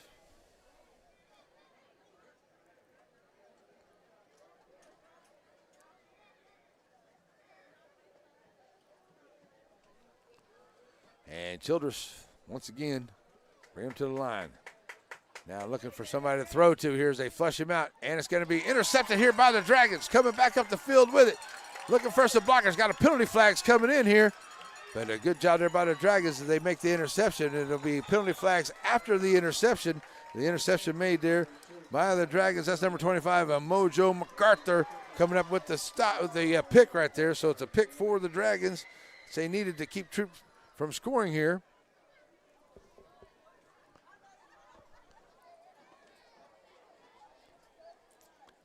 And so it's after the interception, I do believe.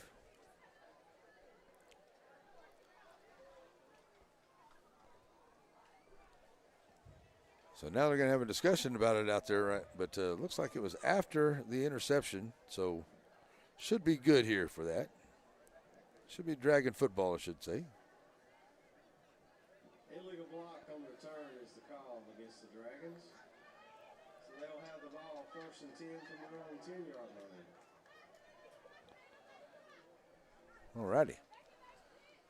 So illegal block by the Dragons after the interception, so they will keep the ball here. Probably got time for one play. 1st down and 10. One play before the end of the 3rd quarter here for Gavin McDonald and the Dragon offense.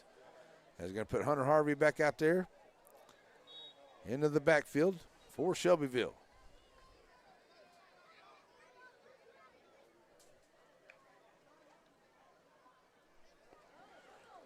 Hunter Harvey's going to run the ball. He'll take it up about to the 15-yard line. And that'll do the end of the third quarter there. Hunter Harvey's going to pick up a few more, and that'll bring up a second down whenever we come back. Second down coming up here as we get to the fourth quarter. It's a 49-14 lead for the Troup Tigers. Fourth quarter on the way right here on NETSN. Hey, if you're like me, lots of stuff is collected off up at your homestead. Call it down home clutter. Well, the good news is there's a place for it. You ain't got to have a garage sale or a bonfire. You can take your down home stuff to down home storage. That's what I did.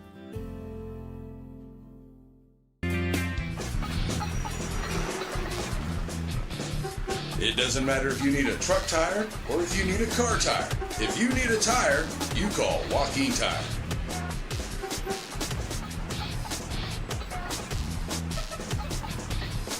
Joaquin Tire Shop provides new and used tires, along with oil changes and 24-hour road service. Stop and see them on Highway 7 in Joaquin.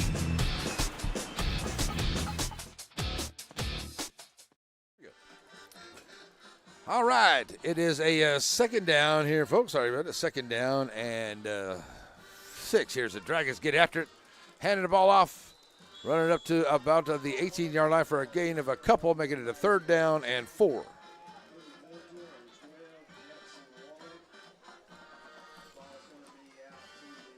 So Hunter Harvey picking up a couple there up to the 18-yard line, making it a third down and 4.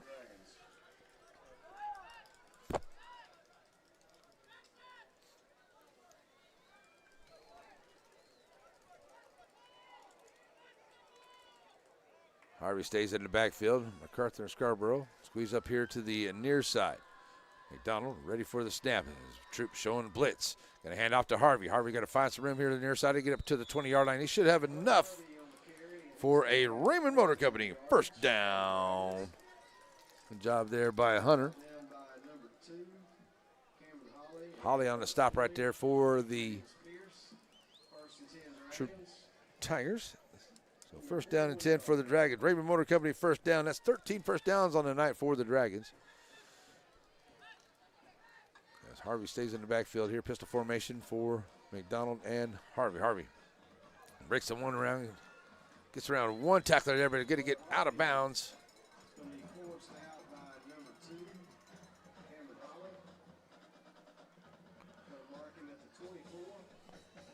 Second down and 7 for the Dragons.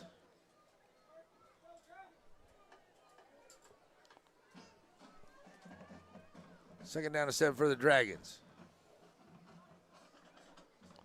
McDonald going to bring him to the line after getting the play from the sideline. Harvey ready to run once again, but McDonald faking a handoff now, going to roll out, going to look to throw downfield, got his man right there. He finds Scarborough. Scarborough at the 40-yard line, breaks one tackle. Great play there by the Dragons as McDonald completes the pass to Scarborough at the 42-yard line. First down, Dragons.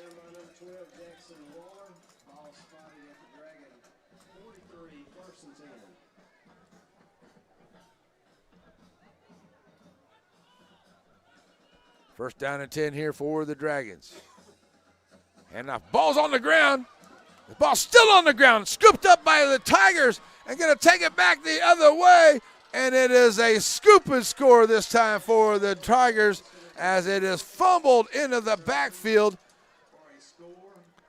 by Johnson, and it gets fumbled away from him there in a way, and it is a scoop and score for the Troup Tigers. And wow, that is just definitely not what the Dragons needed right there, but that could be the what we call the final nail in the coffin right there, folks, unfortunately. So they've had a pick six, now a scoop and score on the fumble. And the extra point boy, Zuniga, onto the way. As the Troup Tigers going to, let's go to 1-0 on the year and drop the Dragons to 0-1 as they got Wascom onto the way next. So here's the extra point. Once again, Zuniga's been good all night long, and he is a good one once again here for the Troup Tigers. They got themselves a good little kicker right there. All right, so it's another touchdown here for the Troup Tigers onto the fumble, and they pick it up, scoop it up, and score take it back in and take it in. It's a 56-14 ball game here. A little over 10 minutes left to go. We'll be right back here on the NETSN.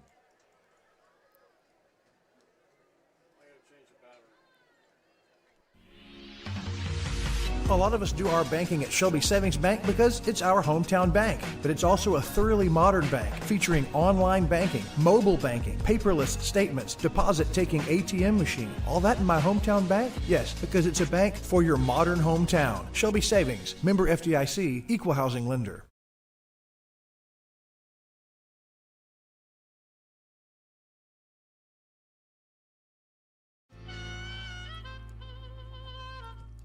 So many things get started at pizzeria. You start your party off with a pizza from the pizzeria. You get your celebration started. You get your season started. For a lot of us, our passion with pizza started at the pizzeria, a tradition since 1960s. It's the pizzeria just off the square in Center.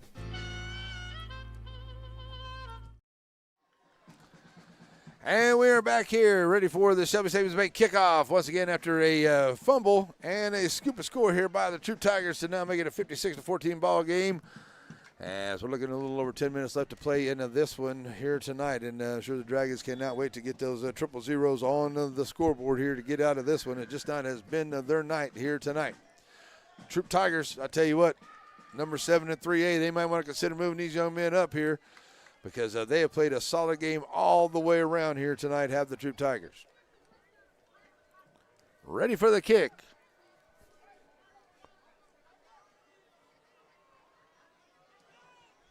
Kick on the way. Going to be taken there short at about the 30-yard line by the Dragons. That is by McDonald. Oh, sorry. So it's a first down and 10 here for the Dragons at the 30-yard line. So the Dragons, they had like a 6-minute drive a little while ago to put some points on the board, see if they can do that here once again tonight, or here again on this drive. Take some time off that clock. But they definitely got to hang on to the football.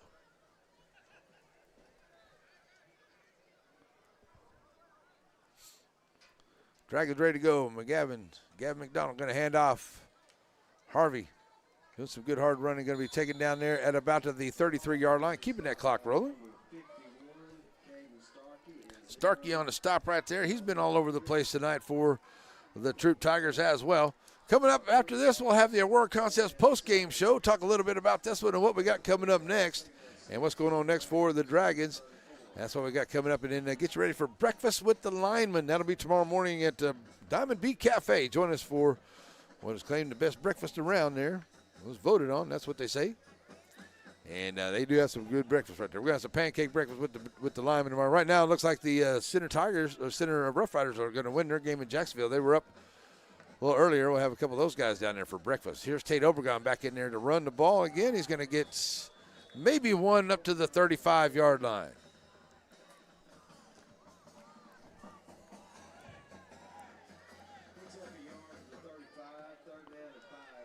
So it'll be a 3rd and 5 for Shelbyville.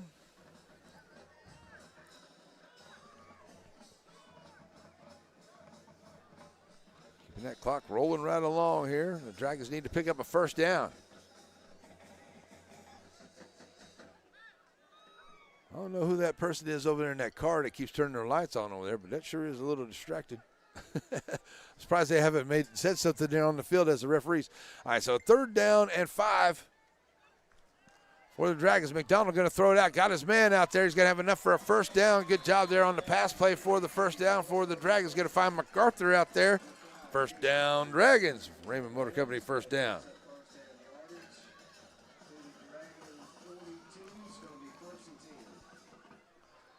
First down and 10 for the Dragons at the 42-yard line. Good pass play right there for McDonald. He's got some time and he can get around out there. He's going to find his receivers. He's got good receivers out there. I tell you, this Troup defense has done a really good job about bringing the pressure on the young quarterback there, and I think that's what Coach Wells was really wanting to do, see if he could disrupt McDonald back there. And Gavin's done a pretty good job, but he's been under pressure a few times here by the good rush.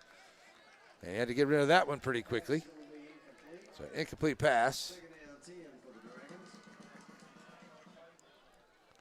So that'll bring up a 2nd and 10.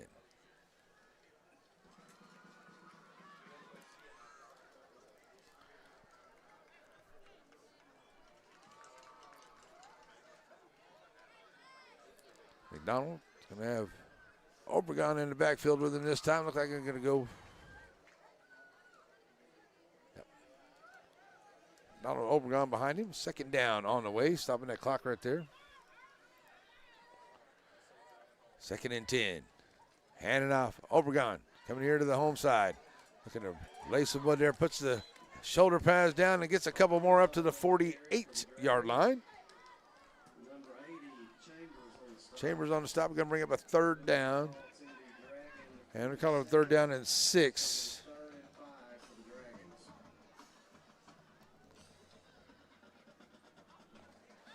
So another opportunity here for the Dragons. Got to keep this drive alive. Got to keep this thing moving. So got to pick up this 1st down right here. Obregon in the backfield once again here for McDonald. Going to hand off, going to look for, oh, what a great play here. Oh, by Troup. They get in the backfield, but Obregon spins out of it. He's going to take it up ahead, up close to midfield. Maybe a yard there to the 49, maybe the 50-yard line. Midfield stripe there. Get it out here tonight. Well, I tell you, it's a 49-yard line. Where are they going to put it down there? It's going to be a 4th down and 2 for the Dragons. Hey, if that's the only time I messed it up tonight, it's not bad here late in the game, right? That's the only one you heard? I hope that's the only one you heard because I know there was 1 or 2 other ones that was pretty bad. 4th down and short here for the Dragons. Got to pick it up. Obregon. Well, that Harvey's going to take it up ahead. He's going to get awful close there. They're going to have to stop the clock, but I think they're going to give it to him there up to the 48-yard line on the other side. So it may be awful close there. They're going to go ahead and say it is a Raymond Motor Company 1st down for the Dragons. Another one right there. So good job there by the Dragons. Picking up another 1st down. Setting that clock down to about 7 minutes to go. Dragons would like to put up another score here. As McDonald's going to look to pass. Got a man down there. Going to look for it. It's a little underthrown, but the ball gets bounced away there. It almost intercepted by Pearson. A couple of those Troup Tigers ran into each other out there as he was looking for Aiden Shields, number 4, on the pass reception. But is knocked away there as Pierce almost comes up with the interception. There are a couple of different Troup Tigers there. They run into each other, but Pierce coming off and on his own power, going to be okay, it looks like. Thank goodness.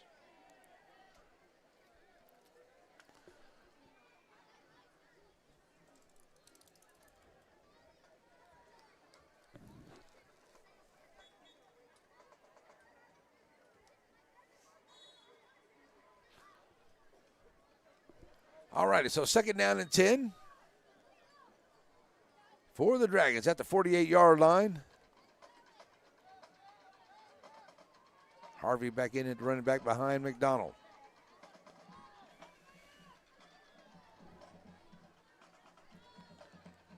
Here's a snap. Gets away from McDonald. Harvey going to pick it up, and he's going to be tackled in the backfield on a loss. I tell you that the exchange has been a little difficult a couple times right there, but that would look like it was right there for Gavin. But got to make sure we get the ball before we can do anything else. That's going to be a loss on the play, so getting back to a 3rd down. And about 15 now for the Dragons. Maybe we'll take that back. It's going to get up there to about 18 on this one, all right, folks? That's where we're going to be.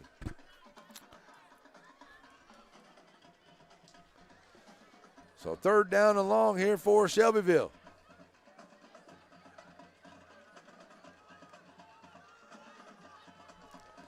Trying to put together some good consistency here tonight is on these drives, and this is where you work on it here. McDonald going to throw it out here just to the outside of Scarborough. Incomplete pass, making it a 4th down and long here for the Dragons now. That one may be a little too big for the Dragons to come, so we're going to send Dolly Murray out there for a punt. And I know I can see a little bit of disappointment out there, but it's great to see Dallas Murray out there with his quarterback, giving him some encouragement. Say, hey, game 1, it's okay, it's going to happen. Let's let's figure out what we did here, and let's make it better for the next one. So good job there by Murray to be there. Good sportsmanship for his quarterback, showing him some love. Murray off the side of his foot, going to bounce it out of bounds there at about the 37-yard line, and that's where the Tigers will take over.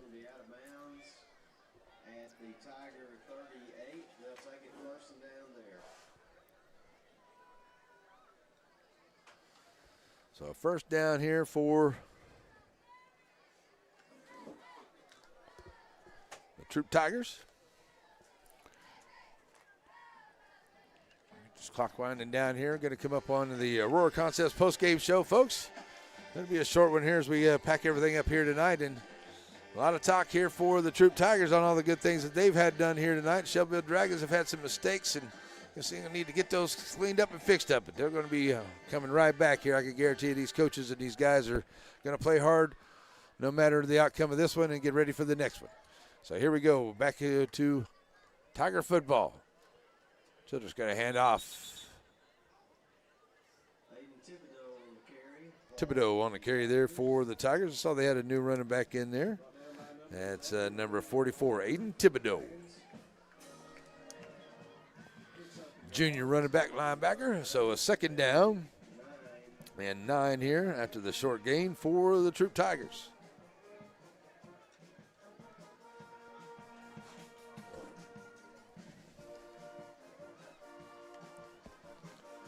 Get that clock rolling. Going back to Thibodeau here. Going to let him run it.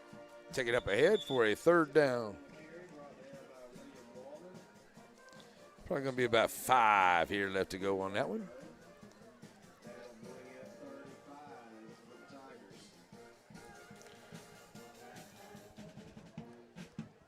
This defense can make a good stop here.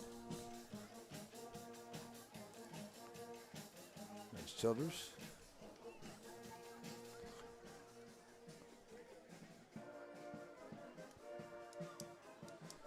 Josh Childress, the quarterback, has done a great job here for his Troup Tigers. He has been a great field general here tonight. He's led his team to victory, and he should be very proud of the job he did here this evening. He has done a good job here for his Tigers. Oh, that's a busted play. Gets tripped up there. Now Childress having to pick up the ball that hits the ground. The Dragons all over him. The penalty flags come in from all over the place. I don't know if we got a might have a face mask or some holding penalties out there. All kinds of craziness going on with that. So we'll get it all figured out here as play kind of got busted. The ball didn't get to the right back in the backfield. It got knocked down to the ground. Childress picks it up. It tries to run out there, but the Dragons get into the backfield for a good pursuit. So we're going to get a personal foul, face mask against the Dragons. That's going to be enough for a penalty for a first down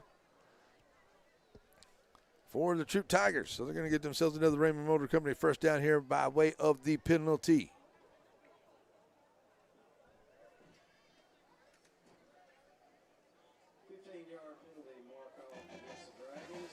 That's a big one right there. First down and 10 for the Tigers after the penalty.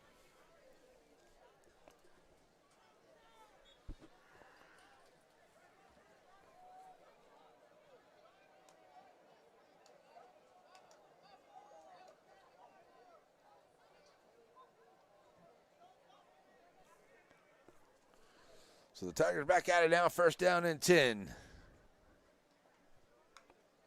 Childress going to hand off. Thibodeau trying to find some room there, but the Dragon defense going to stack him up there right at the line of scrimmage. Second down and 9.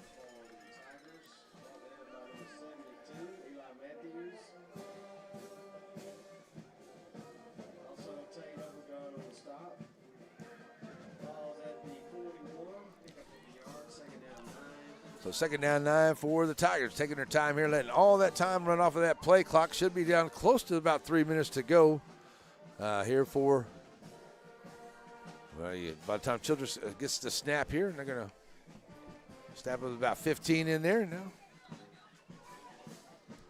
Tigers still fighting for yardage. Another good play. Chambers, number 80. Scored on that 69-yard touchdown pass play at the very beginning of the ball game. That's going to bring up a third down And we're going to call it 7 here for the Tigers.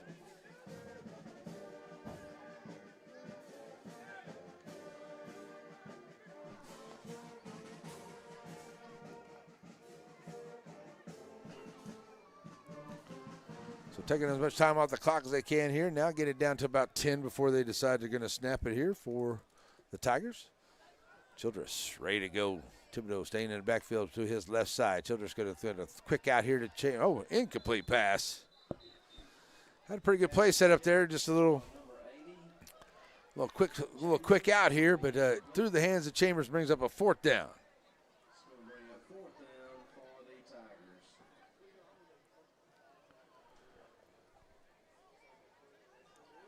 So I'm bringing up a 4th down and 7.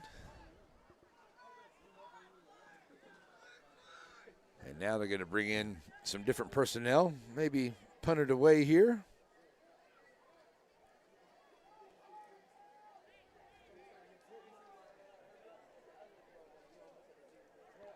Little swinging gate type of punt looking thing here. Maybe just a different punt formation. But they're going to get a punt nonetheless here. They're going to get a penalty flag on the delay of game.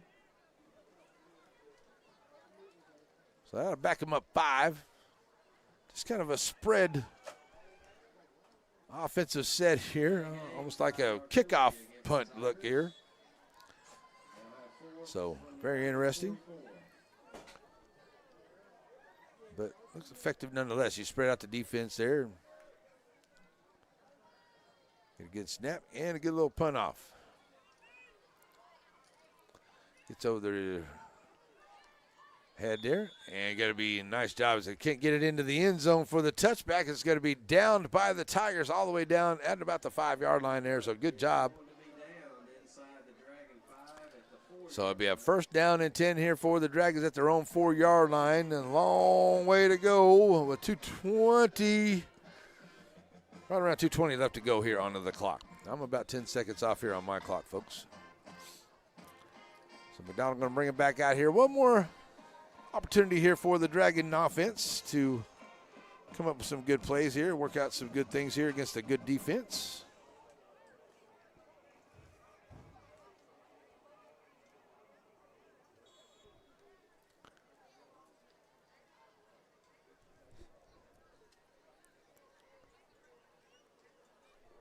Harvey remains in the backfield.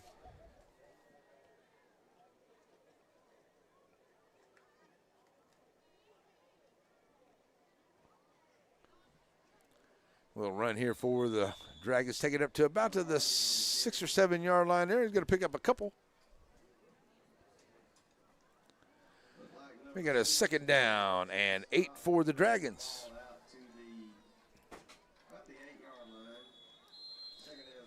Get down to the 2-minute warning. So we got the 2-minute warning here, so we'll take the 2-minute warning with them. We'll be right back here on your NETSN on your Piney Woods game of the week.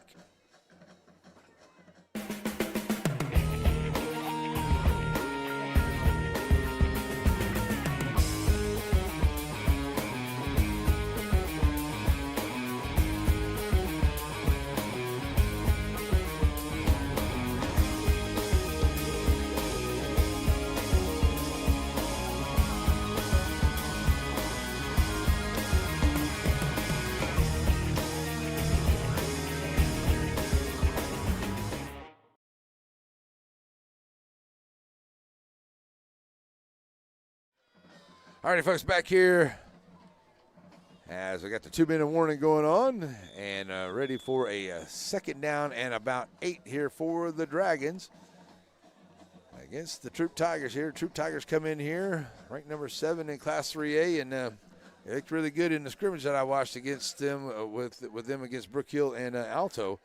And I'll tell you what, they've come out here tonight and they've done an excellent job against the Shelbyville Dragons. And they have a good upside going into the rest of this season, that's for sure. 2nd down and long for the Dragons. McDonald going to have his man right in the middle of the field, and he's got his man. And it is caught. Aiden Shields with a big catch there at the 30-yard line. That's a Raymond Motor Company 1st down, and a nice job there finding Shields coming across. And a big play there for the Dragons. Gets him out of the shadow of their own end zone. Good job there by Aiden Shields coming out of his tight end position here. And just got right into that seam and kind of left him open in there. And a good job there by McDonald to find him. Here's Obregon. He's going to bring the ball up across the 30-yard line out to the 35, making it a 2nd down and 5.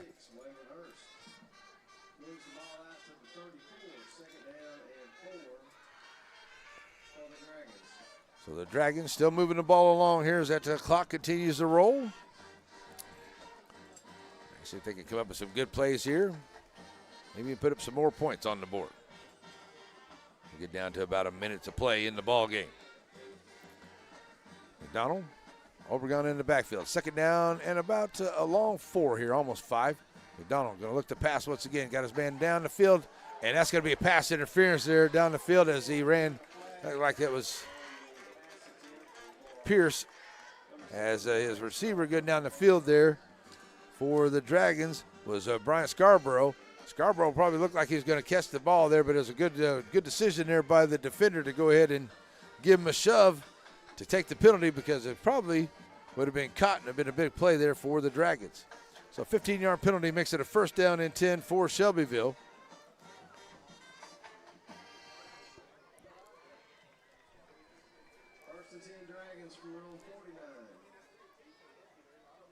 On 49-yard line after the penalty here.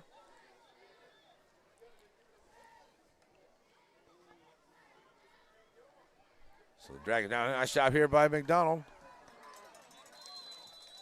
Sorry, that's not Gavin. Hunter Harvey. I was behind the play there, folks. But Ashton Scarborough on the complete of the pass. There's another Raymond Motor Company 1st down and 10 here for the Dragons. The Dragons getting down to the 38-yard line of the Troup Tigers here. 1st down and 10. McDonald going to look to pass once again. Got all kinds of time. Going to load up and get down the field. Got a man down there. Scarborough going to jump up and catch it at the, it's an incomplete pass there at the goal line. Scarborough was right there. It's a good pass to him. But, it just couldn't quite come down with it. Nice try there by the Dragons, but not able to come down with it. And with 27 seconds left to play here, it's a 2nd down and 10. From the 38-yard line, maybe at the 37-yard line of the Troup Tigers here for the Dragons. They tried to put another score on here before the end of this one. That's a good play there. Scarborough was there. He got behind the defense. He went up there. He jumped up to get it. Just couldn't come down there and complete the catch. So Obregon in the backfield here with McDonald. Couple more plays left here. 2nd down. McDonald getting flushed out of the pocket. Go find his man in the middle. That's Scarborough once again. He's going to be tackled there at about the yard marker there. They're going to stop the clock. 1st down and 10 at about the 27-yard line. So down to the 27 here for the Dragons.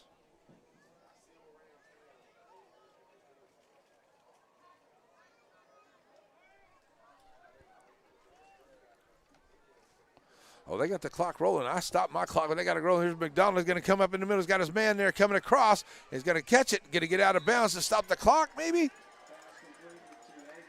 Aiden Shields going to catch it, but I don't know if that's going to be enough. That's going to be his zeros onto the clock, and that's going to do it. But it's another good play there by the Dragons to finish.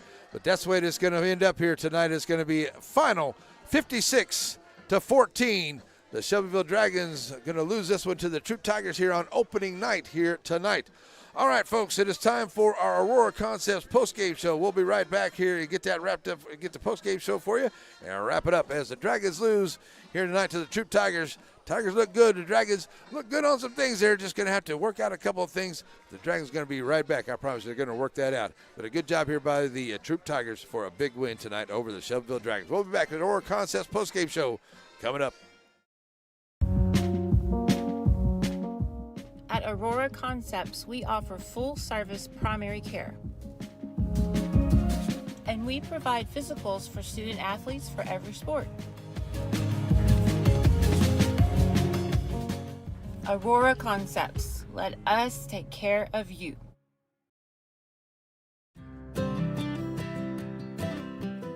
Hey, if you're like me, lots of stuff is collected off up at your homestead. Call it down-home clutter. Well, the good news is there's a place for it. You ain't got to have a garage sale or a bonfire. You can take your down-home stuff to down-home storage. That's what I did. Alrighty, folks, we're back here as we're wrapping it up here tonight for the Dragons as they lose a tough one here to the Troup Tigers here on NETSN. But, we're going to be back here in a couple weeks. But we got some great games on the way here for you coming up. Some, a lot of good games here tonight. It looks like the Center Rough Riders were able to get the win there in Jacksonville tonight. So good job there by the Rough Riders. Now, we're going to be tomorrow. We're going to go have some breakfast with the linemen at Diamond B Cafe. Come down and have some breakfast.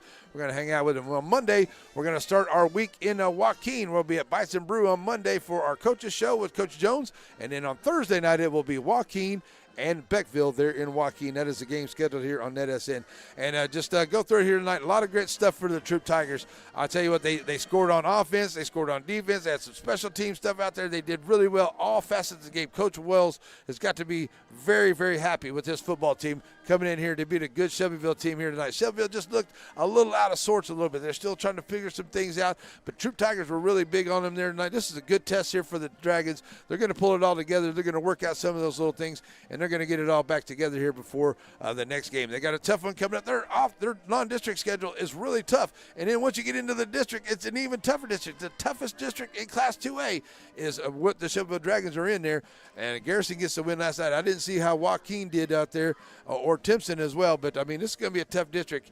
But they're going to get together to play this tough non-district schedule so they can get ready for that district schedule. It's going to be good. But the Troup Tigers have looked really, really good, and they're going to have a good season going forward. All right, folks, that's going to wrap it up here for us on the Aurora Concepts postgame show. Hope everyone has an awesome, blessed, and wonderful night. Thanks for joining us wherever you are. We'll be back here for the next one on Monday for the Bison Brews Coaches Show there in Joaquin. Have an awesome and blessed night, everybody. We're out of here. Bye.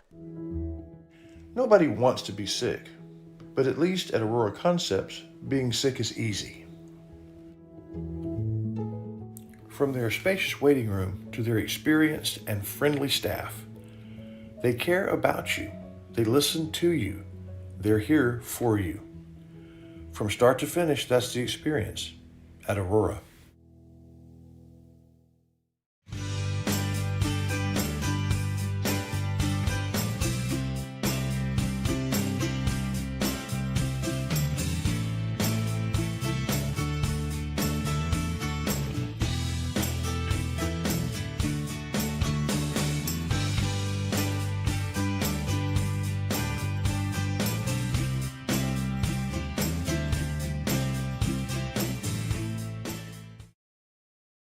The proceeding has been a presentation of the Pineywood Sports Network, an affiliate of NETSN.